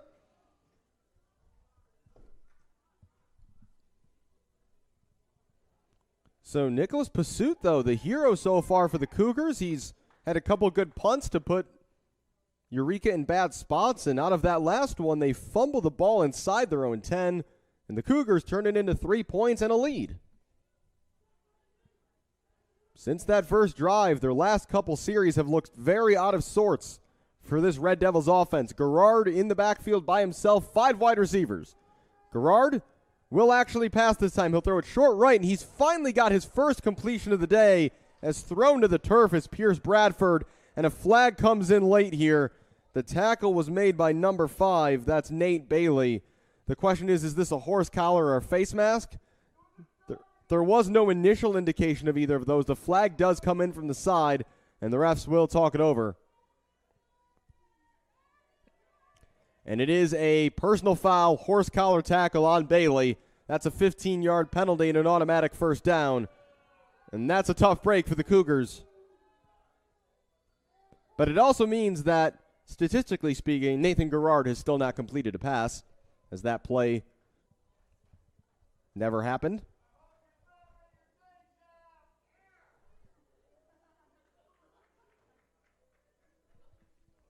That will move the ball across midfield and set up first down and 10 for the Red Devils at the Cougars' 45-yard line. 10:23 to go here in the second quarter. Alex Campbell with you for Cougars football on this absolutely beautiful spring day here in River Forest at Concordia Stadium. And again, Garrard will spread it out. 3 wide receivers left, 2 right, including his tight end Crittenden. Garrard back to pass, throwing down the sideline. He airmailed that one. And Garrard has just not looked comfortable in the pocket today. The intended receiver was Sean Ratliff, and that will bring up 2nd and 10. We saw them just running straight downhill with Joe Hughes on that opening drive. And not only have we not seen much of Hughes since that, we just haven't seen that run game producing the same results. I'm honestly surprised it's been such a clear strategic shift. It's going to be 5 wide receivers again here on 2nd down and 10. And again, it's 3 left and 2 right. Crittenden in the slot. Garrard, a quick pass out to the left, evading 1 tackler, but not 3. And only picking up maybe 1 yard on the play is number 13, Samuel Mono. On the tackle, number 42. That's Gus Alba. He had some help there as well as Alba and Glenn come to the sideline for the Cougars. 3rd down and 8, another big opportunity for this Cougars defense to make a play.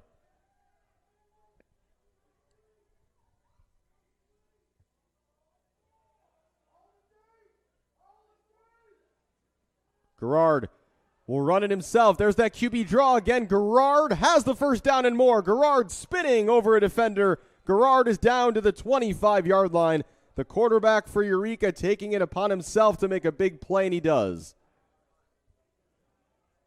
And that is the threat he brings. Always willing to run, as he's already showed today out of the backfield.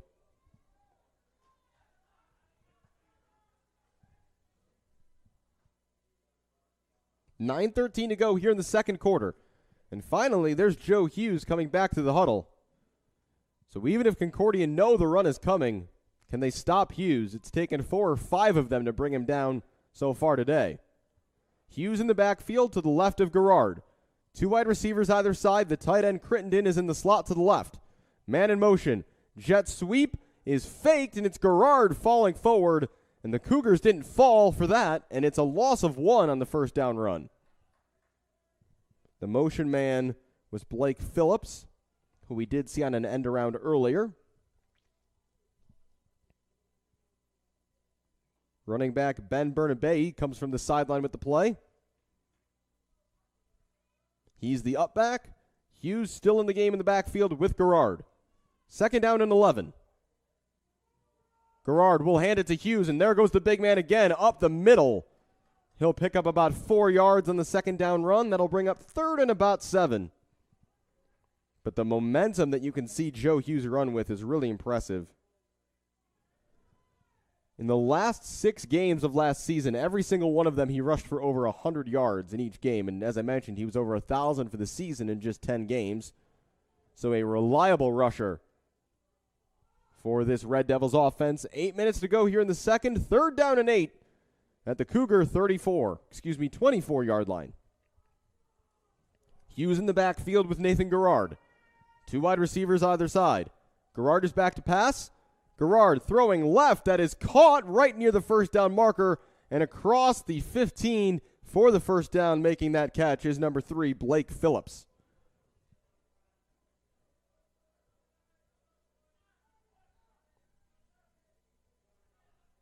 So Phillips makes the catch, and it'll be first down at about the 14-yard line of CUC. But of course, last time we saw Eureka in this position, they turned the ball over on downs after going for it on 4th and 8. They'll look to not put themselves in the same position here. Garrard with Hughes in the backfield. 2 wide receivers right, 1 left. Faked handoff. Garrard straight up the middle is swung to the turf by number 91, Martin Egbo. Egbo, the freshman from Williamsburg, Virginia, with a big tackle for loss right there.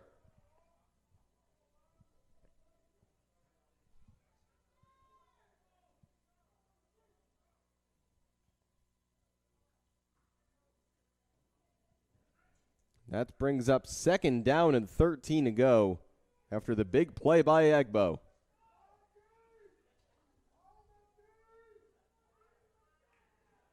Again, Bernabei is the up back.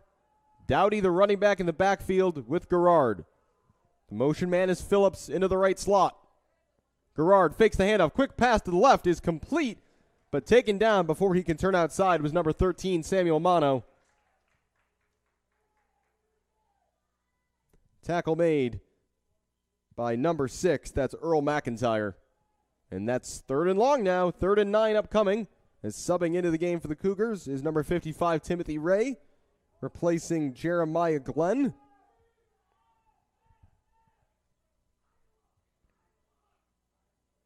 Instructions again coming from the sideline and defensive coordinator Charles Watkins.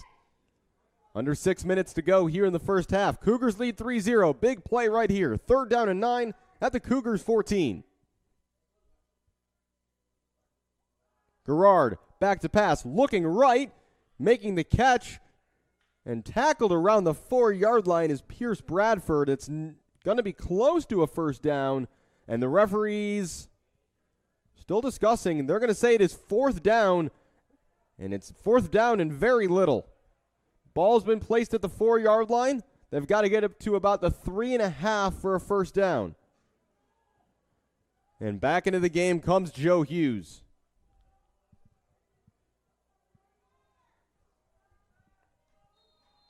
Hughes hasn't had a negative run yet today. Jumbo package in the game, and the Cougars are going to want to talk it over to address their strategy on this 4th down. It's a timeout, 5:05 to go. Cougars looking to hold on to their 3-point lead. So 4th and 1 upcoming. A much different task than the 4th down they failed on earlier, but there are 2 upbacks in the game.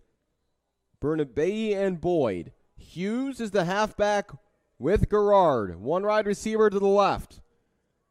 And running into each other were Garrard and Hughes, and Garrard's not going to get there. Pushed back by the Cougars. Number 42, Gus Alba. Number 55, Timothy Ray. They made the play.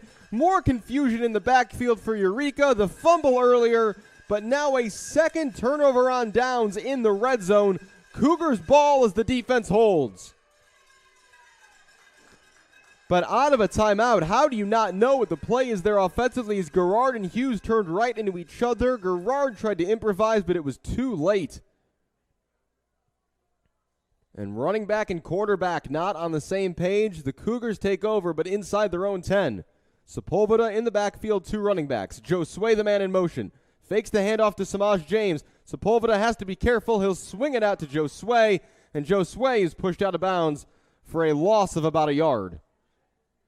Good mindfulness, though, by Sepulveda to know he was in the end zone and had to get that ball away and find a receiver. But the clock may be working against the Cougars a bit here as we near the end of the opening half. It's been a very quick first half. We've played just 45 minutes. Sepulveda standing on his own goal line. 2 wide receivers either side.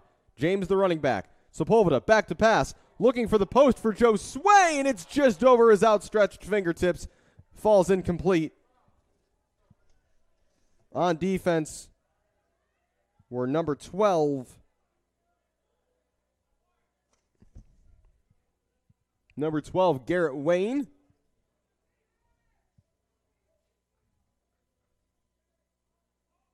And number 32, I'm not sure who 32 is at the moment.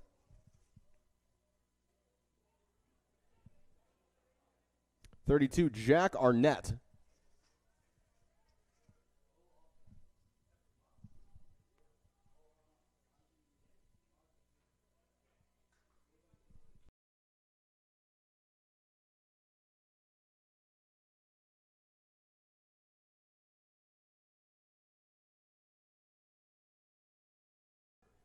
Sepulveda out of his own end zone on the run. Sepulveda throwing on the run. Pass is incomplete on the far side. Knocked away by Arnett, and getting knocked to the turf at the end of the play was Sepulveda. I don't see any flags.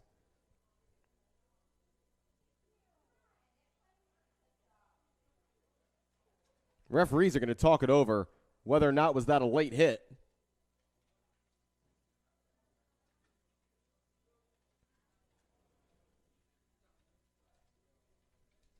It would be 3rd down and 12.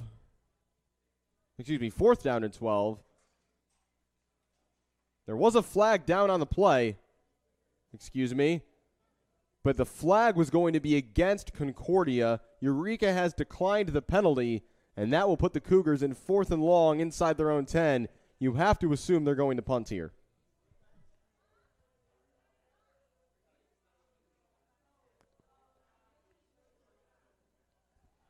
And the call is ineligible man downfield against the Cougars. So in the process of Sepulveda rolling out there, an offensive lineman must have strayed a bit. And that will bring the punt team back out. And this is a tough test now for Nicholas Pursuit, who's going to be backed up against the back of the end zone here with just over 4 minutes to play in the first half.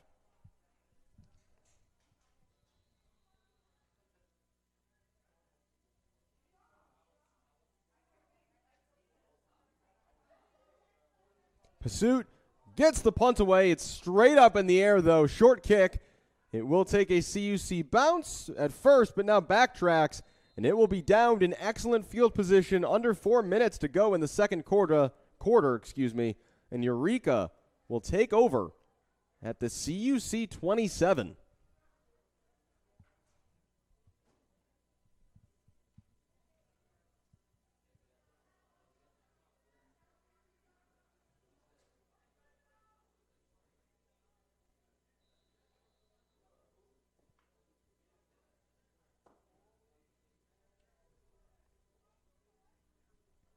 .359 to go. 1st and 10, Red Devils. The toss here to Hughes. A stiff arm's not going to get him very far as he's bottled up by the CUC defense. Number 45, Jelani Warner, made first contact and got a hand to the face. But in the end, it's a loss of 4 yards. Well done there by the Cougars defense. They knew Hughes was getting the ball, and they were ready for it. 2nd down and long for this Eureka offense that has struggled a bit since their opening drive and has turned the ball over on downs twice in the red zone. Thus, still no points despite a significant advantage in yards gained. Cougars got their points after being gifted the ball inside the 5.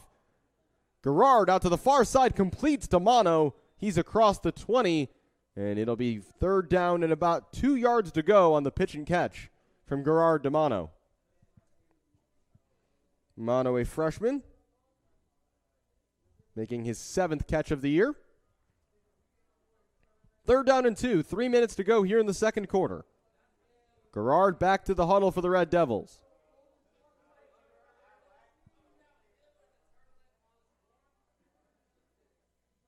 Hughes in the backfield with Garrard. 2 wide receivers either side. The blitz from the Cougars. Hughes up the middle has the first down. Looking for more. Hughes barreling down near the 10-yard line. 1st and 10 again upcoming. 2:37 to go. 2:38 to go, excuse me. And the clock will now continue to run, but Hughes, the big bruising running back, does his job there. Picks up the first down. 1st and 10 from about the 12-yard line. Clock is running. Subbing back in the game for the Cougars is Gus Alba.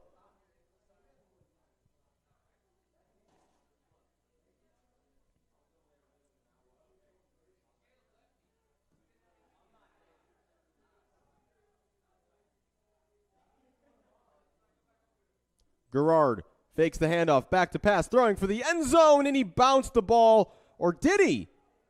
The referee says touchdown. The referees are going to say that Samuel Mono got his hand under that football, tipped it up to himself, and made the catch for 6. They're going to talk about it, though. From my vantage point, I thought that ball bounced off the turf, not Mono's hand, and now they will talk it over. If it's a catch, that's an incredible play by Mono. The pass was short.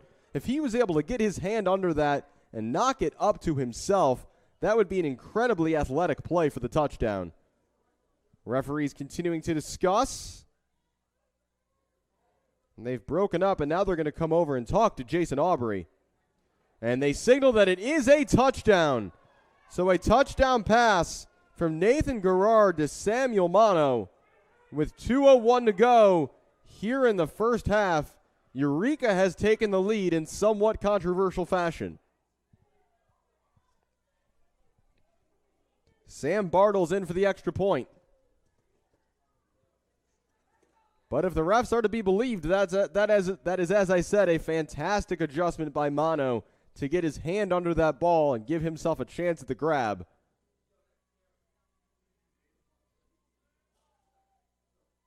Bartles for the extra point. His kick is up, and it is off the left upright.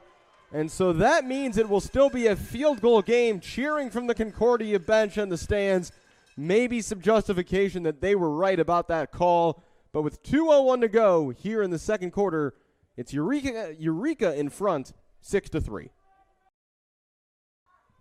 So with 2:01 to go, the Cougars will get the ball back, trailing by 3.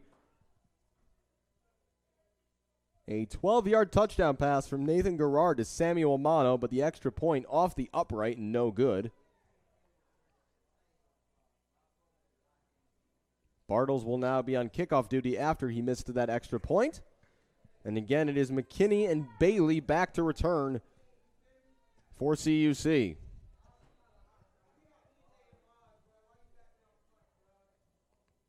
Bartles will send it away. Low kick, though, to the sideline. It's going to go out of bounds. And after he misses the extra point, it's a penalty on the kickoff, and the Cougars will take over at the 40-yard line. Bartles all out of sorts right now.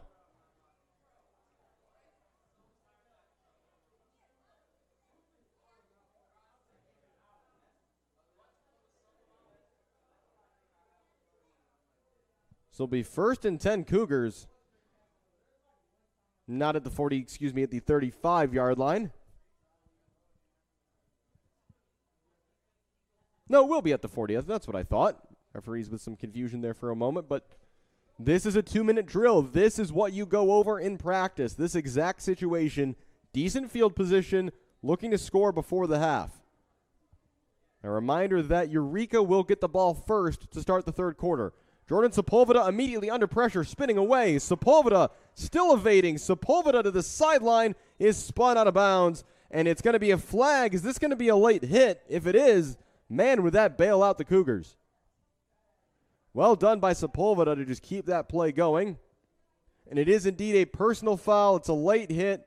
Roughing the passer is what they're going to say on the defense. No matter what the reason is for the personal foul, that is a 15-yard penalty and a first down for the Cougars.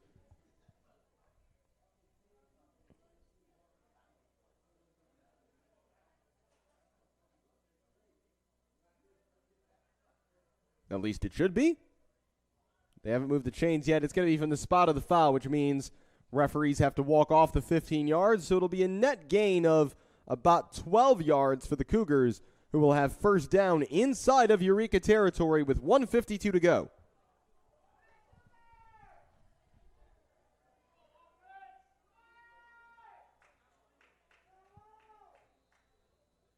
First and 10.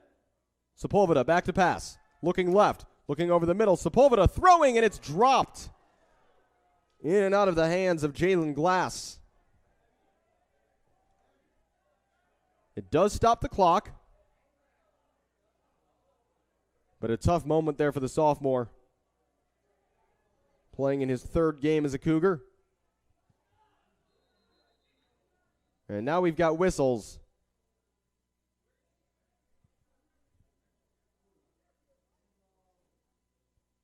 I think it's going to be an issue with the clock. It's at 1:43, and the play clock now reset to 25.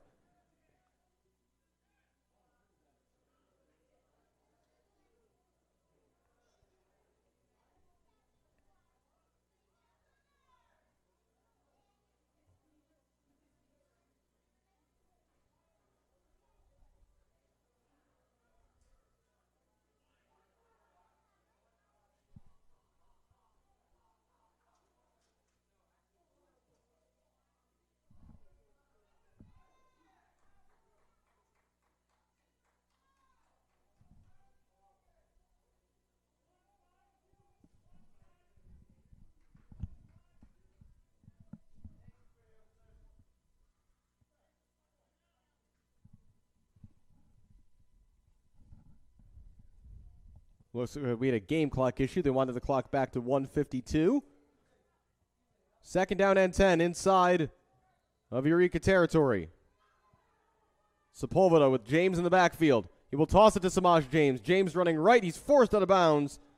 It will stop the clock, but it won't gain any yards. That'll bring up third down and 10 for the Cougars, who have not found a ton of success moving the ball so far today.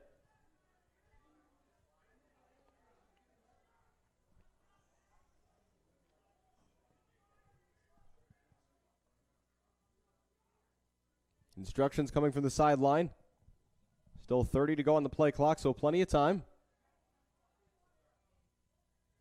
Third down and 11.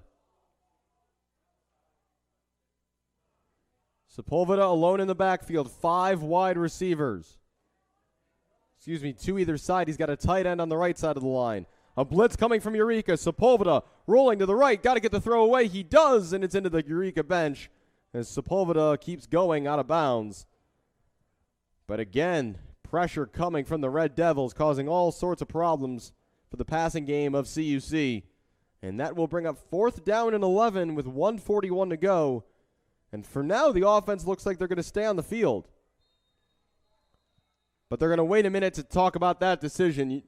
The Cougars take a timeout. 1:41 to go. It is 6-3 Eureka here late in the first half. So it turns out the Cougars will punt. Nicholas Pursuit is back in the game, and he'll be looking to pin Eureka far enough back that the remaining 1:41 on the clock is not enough time for them to drive down the field.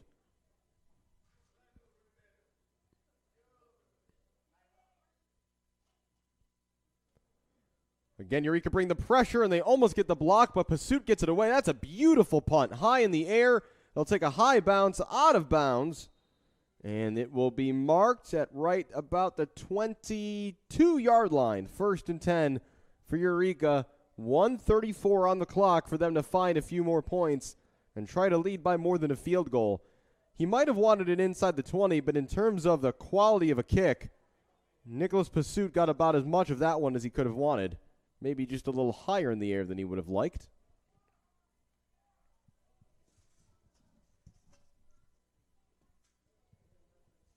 Back into the huddle comes Gerard.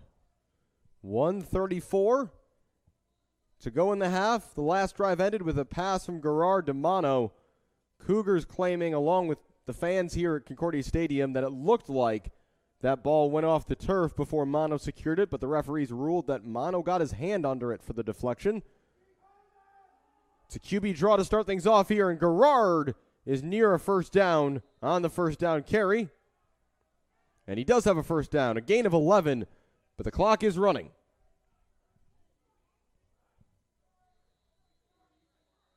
Or now it is, I should say. They stop the clock to spot the ball, but 1:20 to go now. 5 wide receivers for Gerard. 3 right, 2 left.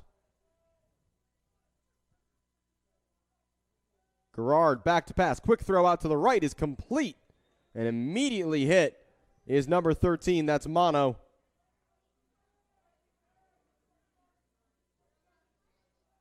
The tackle by number 19, Willie Frazier on the far side.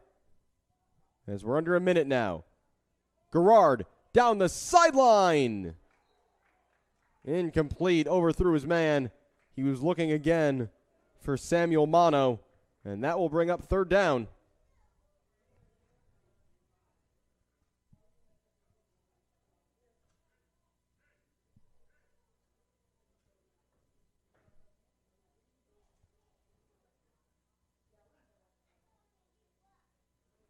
Third down and 5 with 45 seconds left on the clock.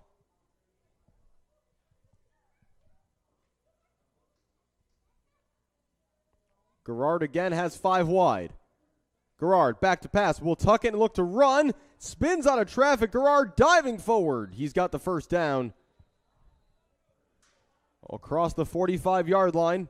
Clock briefly stops at 40 seconds.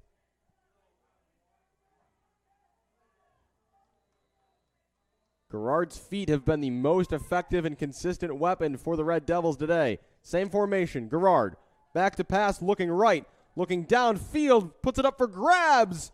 And in there he was hoping for Pierce Bradford, but the ball too high as Bradford went jumping in between number 2, Adam Hernandez, and number 20, Julian Sierras. Bradford a little slow to get back to his feet there. 26 seconds to go. 2nd down and 10 from the Eureka 47.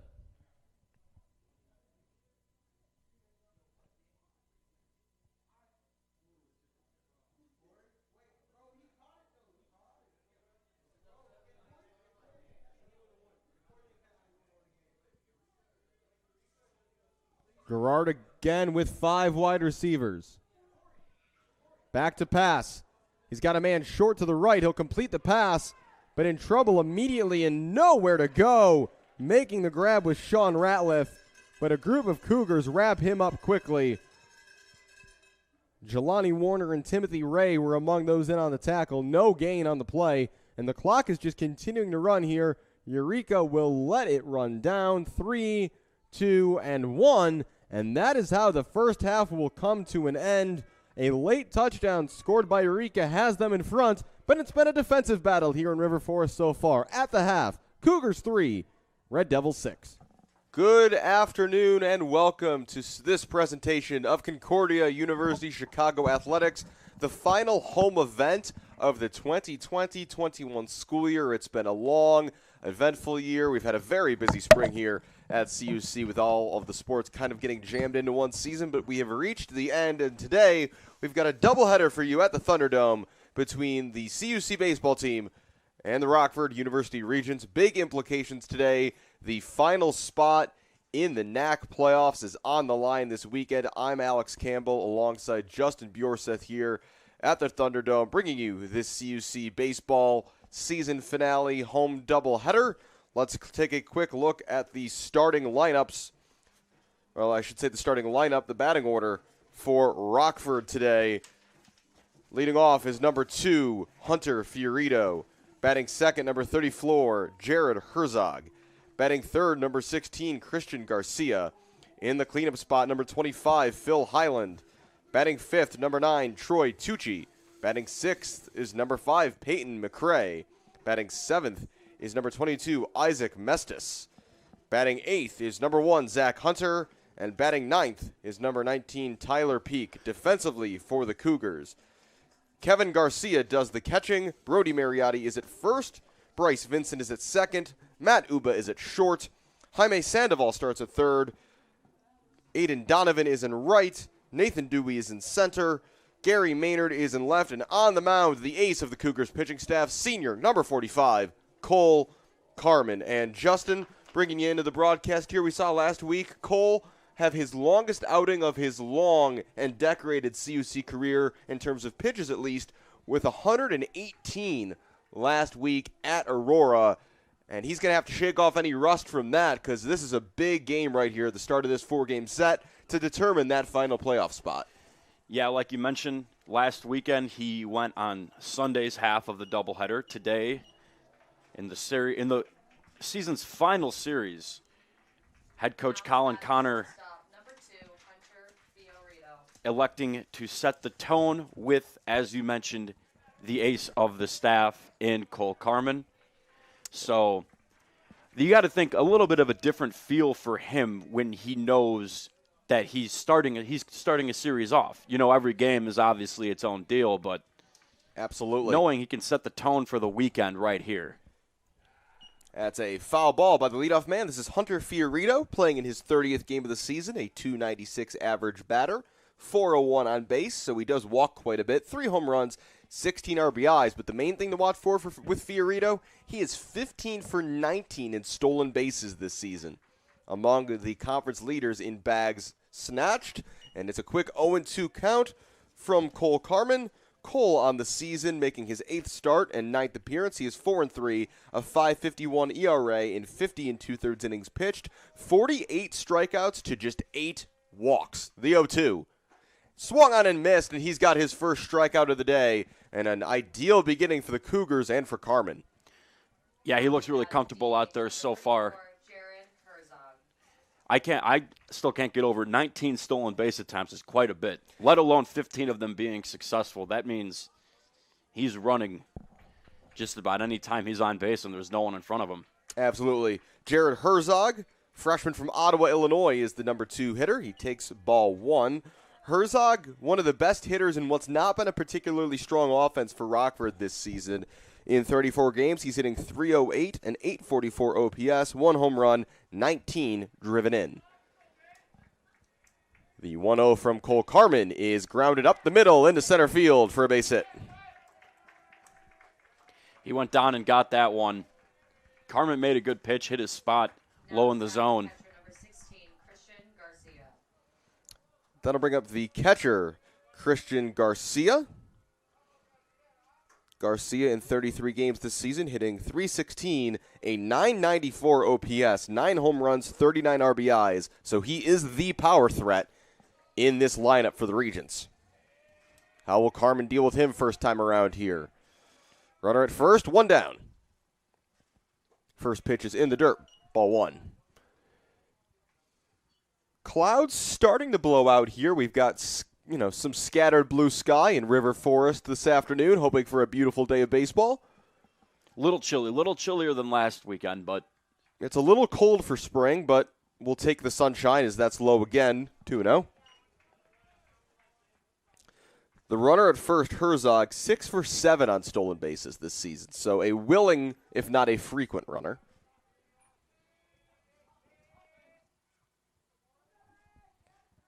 The 2-0 from Carmen is chopped back to the mound to second for one. It's off the glove of Matt Uba, and that's probably going to be listed as an error. The question is on who. But could have been a double play for the Cougars, and it's not. Cougars could have been, maybe should have been out of the inning there, and I think both Cole Carmen and Matt Uba will know it. Let's bring up the cleanup man, Phil Highland. For anyone watching and following at home, but without following along on the live stats, for right now, that's going E1. I think that's fair. I think, the throw's a bit offline. This is driven left center field. No big win to deal with today, and in the end, Gary Maynard comfortably makes the catch for out number 2. Yeah, I think, Uba did get a glove on it, but it was when you have all that time. The throw should have been to the other side of the bag, for one thing, if you want to set up the double play, ideally. I think they both could have done better, but again, you got to start with Matt Uba would not have been in a position to drop the ball if the throw had been more accurate. Yeah, and we've talked on here all throughout the year about the simplicity of just knowing what you want to do with the ball if it's hit to you. A lot of times, the pitcher, they're not on the mound actively thinking about that because they're dealing with so much else. So Carmen gets the ball right back to him. Taylor made double play, and it looked like he kind of was a little hesitant as to what to do. Well, he looked to first. He knew he made the right decision. He knew he had time to go to second and that the lead runner was the most important thing, double play or not. Still might get out of this inning unscathed, however. 2 on, 2 outs, and a 0-1 count. Swung on and missed on a ball in the dirt, 0-2. Mentioned 48 strikeouts in 7 starts this season. Not too shabby for Cole Carmen, who is returning next season. Is electing to use the additional year of optional eligibility due to the pandemic. And has an 0-2 count here against Tucci. And he'll step off the rubber out of some concern for the runner at second base. The Rockford dugout enjoyed that one. Well, they know they've got a tough customer here today in Carmen, and that 5.51 ERA is a little deceiving, because he gave up a career-high 9 earned runs last week at Aurora when he threw those 118 pitches. So outside of that start, he's been excellent this year. The 0-2 pitch. Swung on and missed. Strike 3.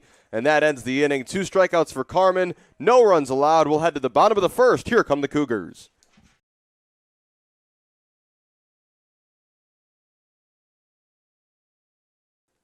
Cougars coming to bat here. Let's take a quick look at the batting order for CUC. Gary Maynard leads it off, followed by Nathan Dewey, Kevin Garcia, and then Brody Mariotti cleaning things up. Matt Uba bats 5th, Bryce Vincent 6th, Caleb Anderson 7th, Jaime Sandoval is 8th, and Aiden Donovan wraps it up at 9th. The starting pitcher today for Rockford is number 21, Christian Piercy. This is his 9th start, a 2-2 record, a 3.91 ERA in 48 1/3, 54 strikeouts to 18 walks as he starts out. Gary Maynard with strike 1, and Gary in the last games he played last Sunday hit 2 home runs in the same game. So looking to keep that up today as that's high and wide, 1-1.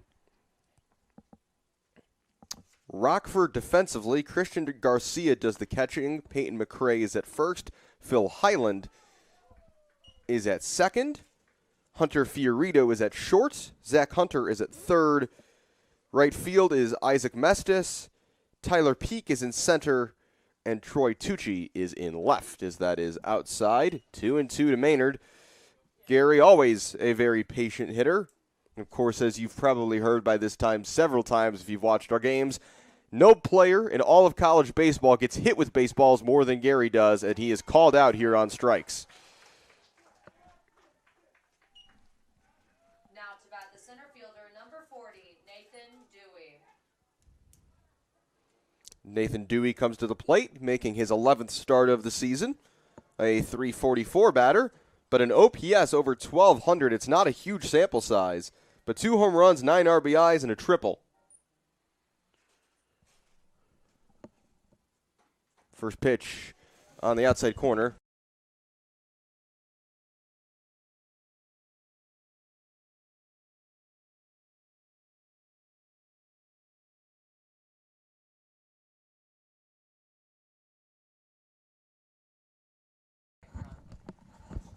One and one now from Piercy, who's got quite the elaborate delivery here out of the full windup. Ground ball by Dewey to short is fielded by Fiorito to first and in time for out number 2. Now to bat the catcher, number 21, Kevin Garcia. That'll bring up Kevin Garcia, another really good hitter in not every game, about half of them this season. Battled some injuries. This is his 14th start of the year. He's batting .353. with an OPS just north of 1,000. 4 home runs, 15 driven in. The windup from Piercy is low outside, ball 1. Yeah, a little shakeup in the lineup today. We usually see Maynard, Mariotti, and Garcia as the 3-4-5 when Garcia is in the lineup, like you mentioned. Maynard back to the leadoff spot where he began the year, and we've seen him there a little bit more recently, sprinkled in at the top. And Garcia batting in front of Mariotti. The 1-1 is outside. Brody, who we'll see next, second now in the nation, in the conference in home runs and RBIs. Bushnell from Benedictine has taken the lead in both those categories. Look at that, is quite the curveball that Piercy's got going. We've seen him drop it in for a strike a couple of times, but that's the first time I think a Cougar took an attempt at it and wasn't pretty. That had more movement than any pitch I've seen up here all year, I think. Hard chopper to third is a tough play and is bobbled. Fiorito's going to make a throw anyway, but that just ate up Zach Hunter down at third base. That's going to be an E5. A tough hop, but got in front of it and could not make the play, and that will allow the inning to continue for Brody Mariotti. Brody on the season, some eye-popping offensive numbers, .369 batting average, .784 slugging, 12 home runs, 44 RBIs, and 10 doubles. Yeah, and these are the kind of moments in a big series like this especially where you have to make Rockford pay. There's a pass ball, and there's a great example. Active base running by Garcia gets him into scoring position. And like you were about to say, I think, Justin, an error with 2 outs, a ball that should have ended the inning. This is an opportunity for the Cougars. Yeah, not only a ball that should have ended the inning, but now all of a sudden the Cougars' best run producer is at the plate with a runner in scoring position. Piercy made the pitch to get himself out of the inning. He may have done so again. Fiorito, that's a slow grounder. That's a nice defensive play. He gets Mariotti. That's out number 3. Scoreless through the first as we head to the second here at the Thunderdome. Third set about to start here. Second set won by the Cougars 25-22. And the last 10 points or so of that set, that felt like some postseason volleyball. Both teams playing really well down the stretch of that set. And now we've got a best of 3. Katie Stonich will begin the serving in this set. Primus, Mojica, Jean-Philippe, Stonich diving effort, but it's a point for Benedictine.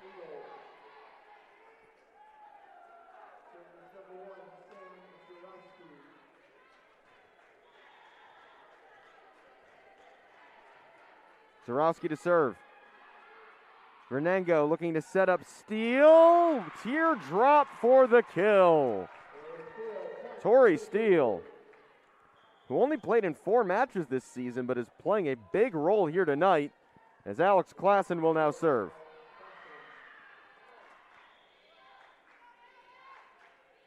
The series history between these two teams is 19 wins for Benedictine and just 4 for the Cougars, but as I mentioned, the Cougars winning the 2 this season, as Klassen tried to get her foot on that, but it's a kill for the Eagles and Molly Stock.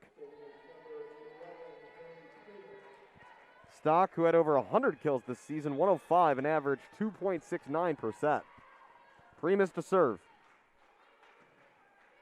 Stonich, Vernango, and on the run, tough angle, but getting it done, Caroline Gibbons. 2-all. Isabel Vernango will now serve.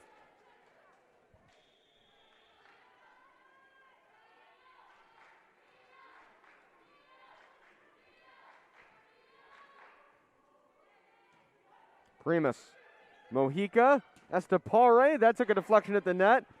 Jumping to make a play on it was Stonich, over by Henline. Mojica setting up Stock, blocked. Primus, Mojica, quick set, gets the kill. Mojica, who only had 4 kills all year, so she doesn't pull that move off often.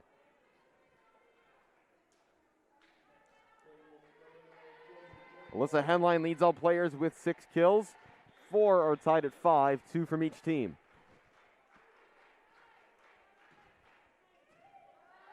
Stonich, long run for Vernango. Goldstein on the run. Set now for Stock, excuse me. And the Cougars commit a double hit.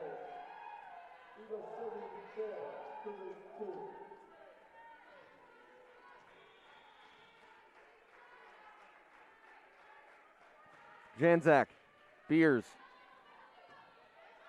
Goldstein with the adjustment. Henline over.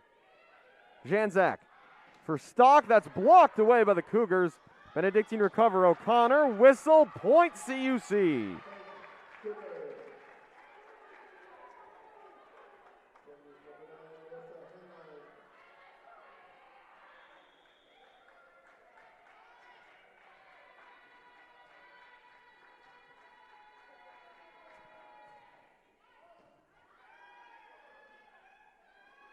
Stock gets the kill.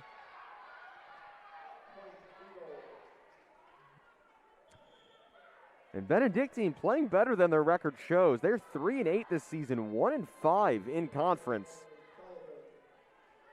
And a couple teams not participating either in volleyball at all this season or discontinuing their seasons. The way Benedictine made it into the postseason tournament. Stonich's effort there blocked. Back to Beers. Vernango, Goldstein, Janzak, diving was Griffith, over by O'Connor, Beers, Vernango, Gibbons with the kill. Hit it right at Janzak, who couldn't do anything with it. Point for the Cougars.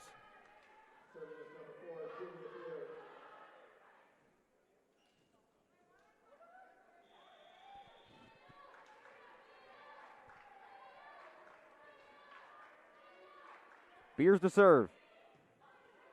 Primus, Janzak, Housingay. That's an impressive angle there on that strike for the kill.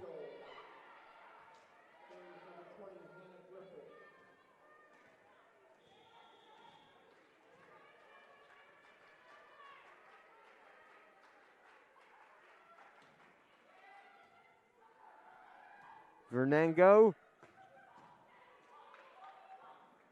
And no one able to get there for Benedictine. 3 players converge. And so after the attack by Stonich, it's a point for the Cougars, who now hand the ball to Sophie Kovakovic to serve.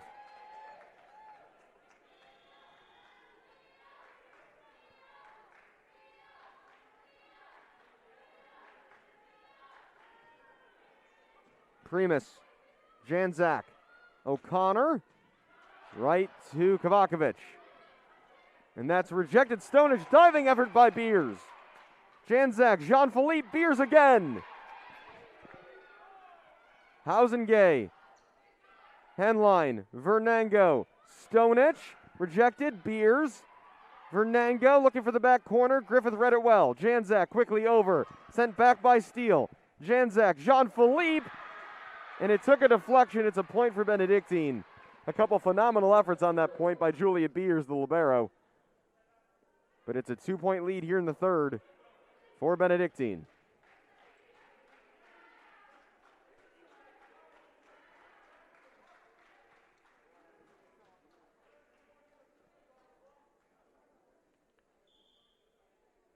And a substitution here for Benedictine. One note, though. Molly Stock was just receiving some stretching, some attention on the sideline. So we'll have to monitor if she is out of this match for a while. Vernango with a good adjustment there. Stonich. And that one will fall to the ground. It's a point for the Cougars.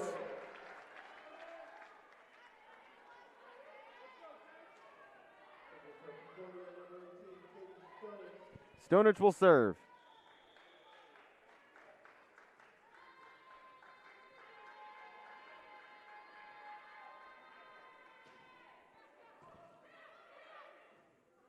Set here for Housengay. Henline. Housengay. On the attack again, but this one's in the net. Point to the Cougars.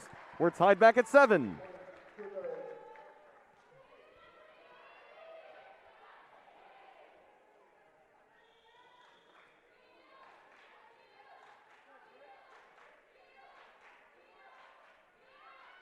Stonich to serve, and that's in the net.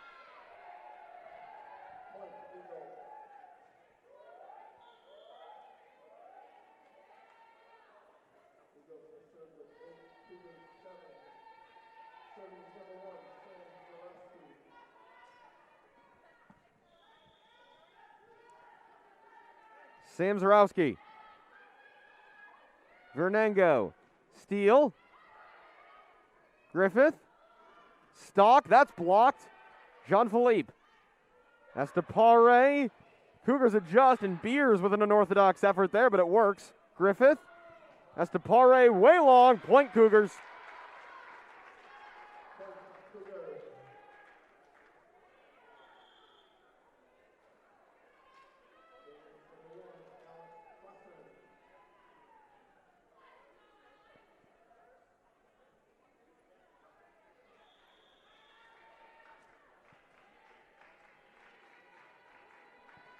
Klassen to serve. That deflects off the net. Griffith. Mojica. Estepare. And now Stonich setting up now, and it's a kill for Alyssa Henline. Powered straight through the block attempt. The Cougars in front 9-8.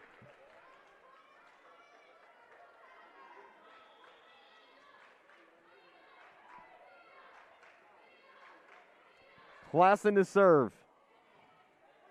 Zarowski. Mojica, Estepare, that's blocked.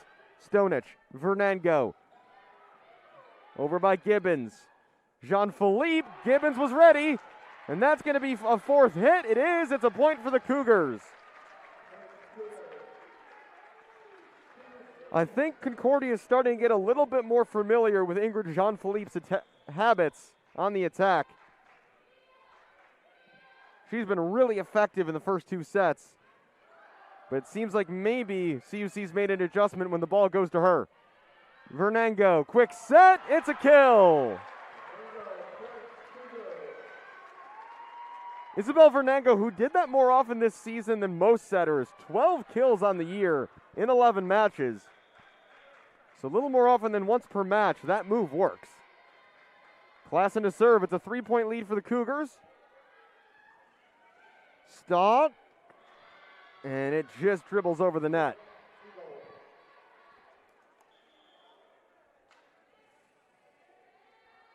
Tori Steele into the match, rotates out for Beers. Haley Primus to serve. That took an awkward bounce off the net. Here's Henline, gets the kill anyway.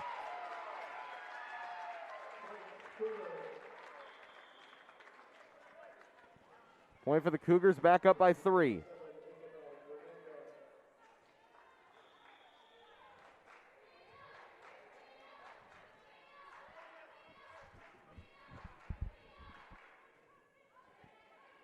Stock gets it back and just lays it over. Gibbons, Vernango. Here's Goldstein. That took a deflection at the net. Zarowski to Mojica, and it's over. And a kill for the setter. Saw what Isabel Vernango did and says, I can do just as well.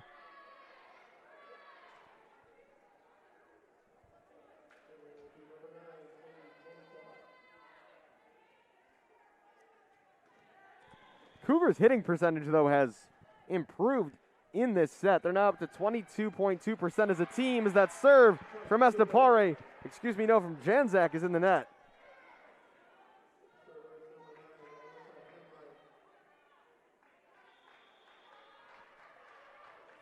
Alyssa Henline will serve. Cougars by 3. Stock just near the stands as that's over by Zarowski. Henline. Vernango. Stonich. Zarowski. That's off the net. Somehow goes over. Vernango. Gibbons. Blocked. And I think it was Stonich as her and Beers were both there. And then a miscommunication between Vernango and Gibbons. And it's a point to Benedictine.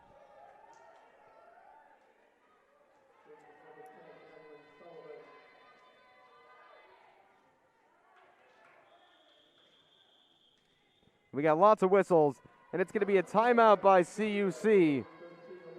They still lead 13-11, though, here in the third set.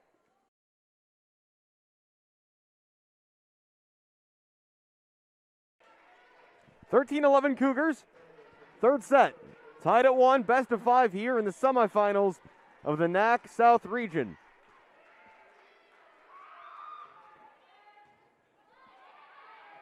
Beers straight back over. Primus now looking for O'Connor.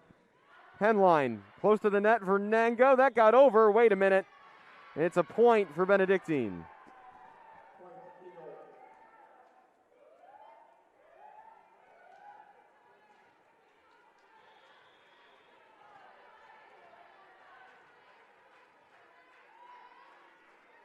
Sullivan to serve. Stonich. Bit of a shank, but it's going to work out. Henline. Janzak and Griffith has to go around the post. Not allowed to do that. Point Cougars.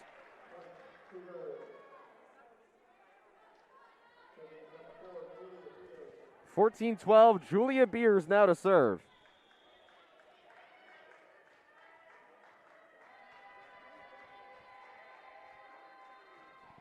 Beers gets the ace. There's her first of the evening. She was due for one of those. Julia Beers, again, had 17 aces this season, and for her entire Cougars career has been one of the best servers in the conference. 3-point lead for the Cougars. They've hit this mark a few times in this set. Can they get to 4? Beers again. Primus. That's going to be tough to get to. Back to back, Julia Beers.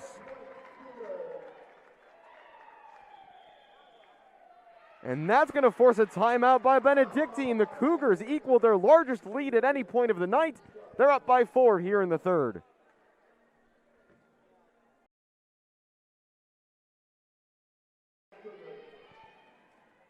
Julia Beers, back-to-back aces to make it a 4-point set.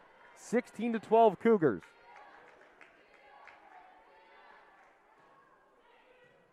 Griffith, Janzak. Hausengay took a deflection off of Henline. That's a point for Benedictine.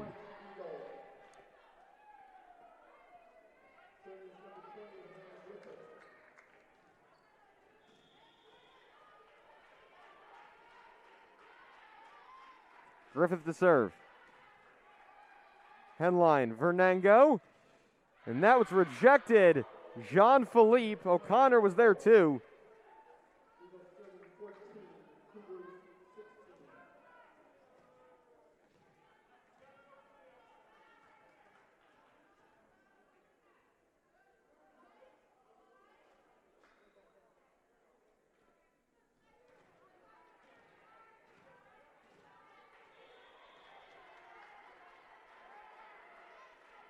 Griffith to serve. And that's a return error by the Cougars, who have really had more of those tonight than we're used to seeing. CUC averages this season just over 2 return errors a set. And that's now 5 tonight, so not really off pace, but it's just felt like there have been a few they shouldn't have missed. But they get a point there. And they're back in control for the moment, 17-15. Cougars in front here in the third set.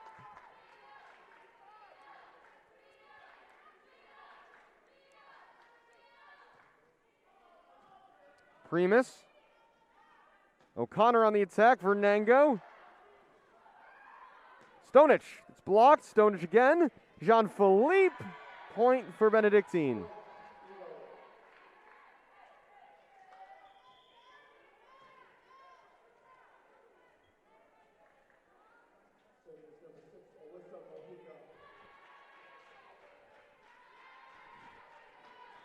Alyssa Mojica to serve. Cougars by 1. Henline. Vernango. Stonich. Straight up in the air. Jean-Philippe. Mojica. Hausengay over. Kovakovic. Vernango. Stonich gets the kill.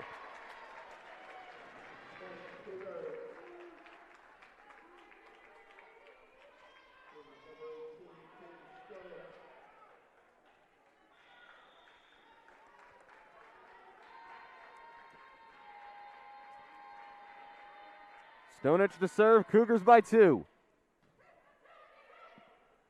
Over by Jean-Philippe. Beers. Vernango. Henline.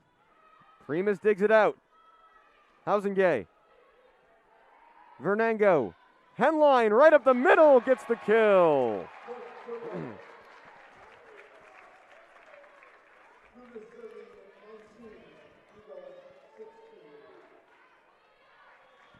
Cougars by 3, 19-16, third set here at Geisman Gymnasium. Thanks for joining us tonight for NAC tournament action between the Cougars and Benedictine. Primus, Mojica, Estepare finds the line.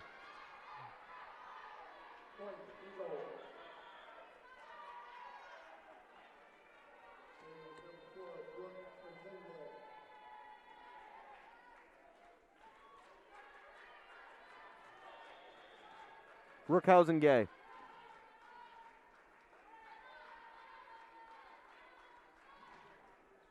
It's off the net. Nice diving effort by Stonich. Vernango. Henline with the kill for the Cougars.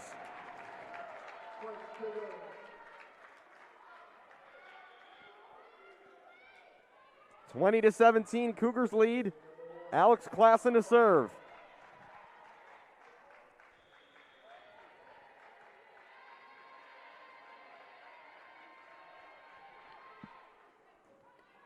Hausengay. Estepare gets the kill. That's her 7th tonight.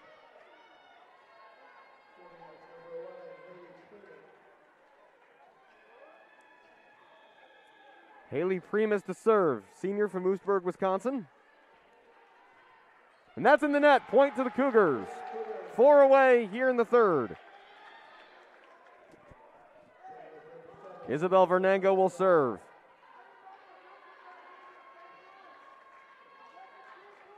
Had 4 service aces across the 2 matches with the Eagles this season.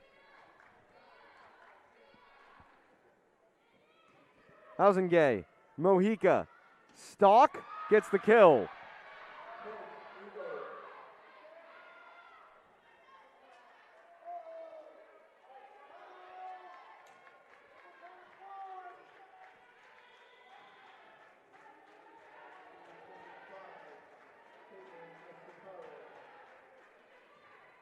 Estepare serve. Beers. Vernango. Henline. Off the floor. Henline again. Vernango. Goldstein. Primus. Mojica. Stock. Blocked. And miscommunication by the Cougars. Vernango took the first hit and Beers trying to get around her.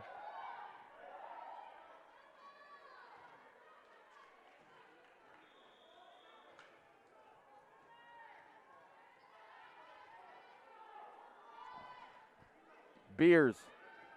Vernango. Goldstein. Cougars by 1. Now they're up by 2. Lily Goldstein with the kill.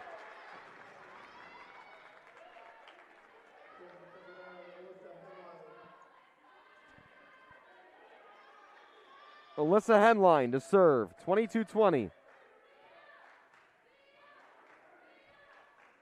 Henline has 10 kills in the match. Fought for at the net. It's going to go out of play off the Cougars.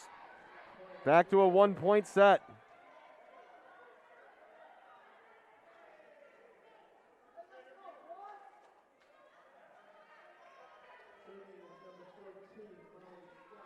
Molly Stock to serve. Senior from Naperville. And that serve is well wide. That's a gift to the Cougars, who are now 2 points away from the set. And Julia Beers is up to serve. Beers with 2 aces in this set. And that's going to see an ice the kicker sort of situation here from Benedictine. They'll take a timeout. Beers to serve, looking for the third set. Beers to serve, 23-21.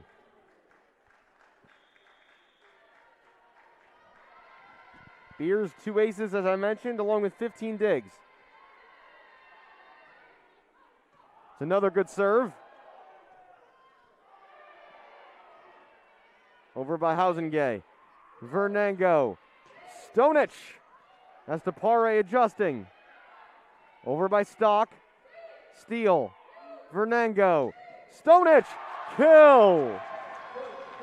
Set. Point Cougars. Beers to serve for it again.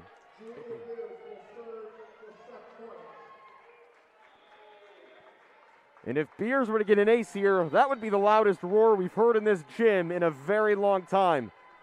Beers. Well, almost. Stock gets the kill.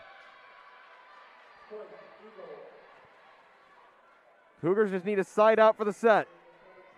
Hannah Griffith will serve. Benedictine would need at least the next 2. Griffith, who has the most kills on the night at 9. Henline. Vernango. Stonich. Right to Henline. Vernango. Goldstein, little adjustments. Went around the outside of the post. And the Cougars are going to take a timeout here. They're still only a point away from the set. But it's Benedictine who have the serve. 24-23 here late in the third.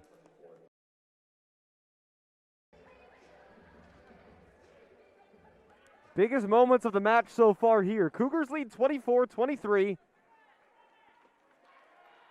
in the third set. Griffith serving. Cougars need a side out for the set. A point for Benedictine would send us to sudden death. Vernango. Stonich. On the run, Primus. Mojica. Jean-Philippe rejected. That's still in play. Jean-Philippe over. Henline. Vernango. Stonich. Hausengay. Mojica. Hausengay again. Julia Beers. Vernango. Stonich. Kill. Set. Cougars. Crowd to their feet here at Geisman. We head to the fourth.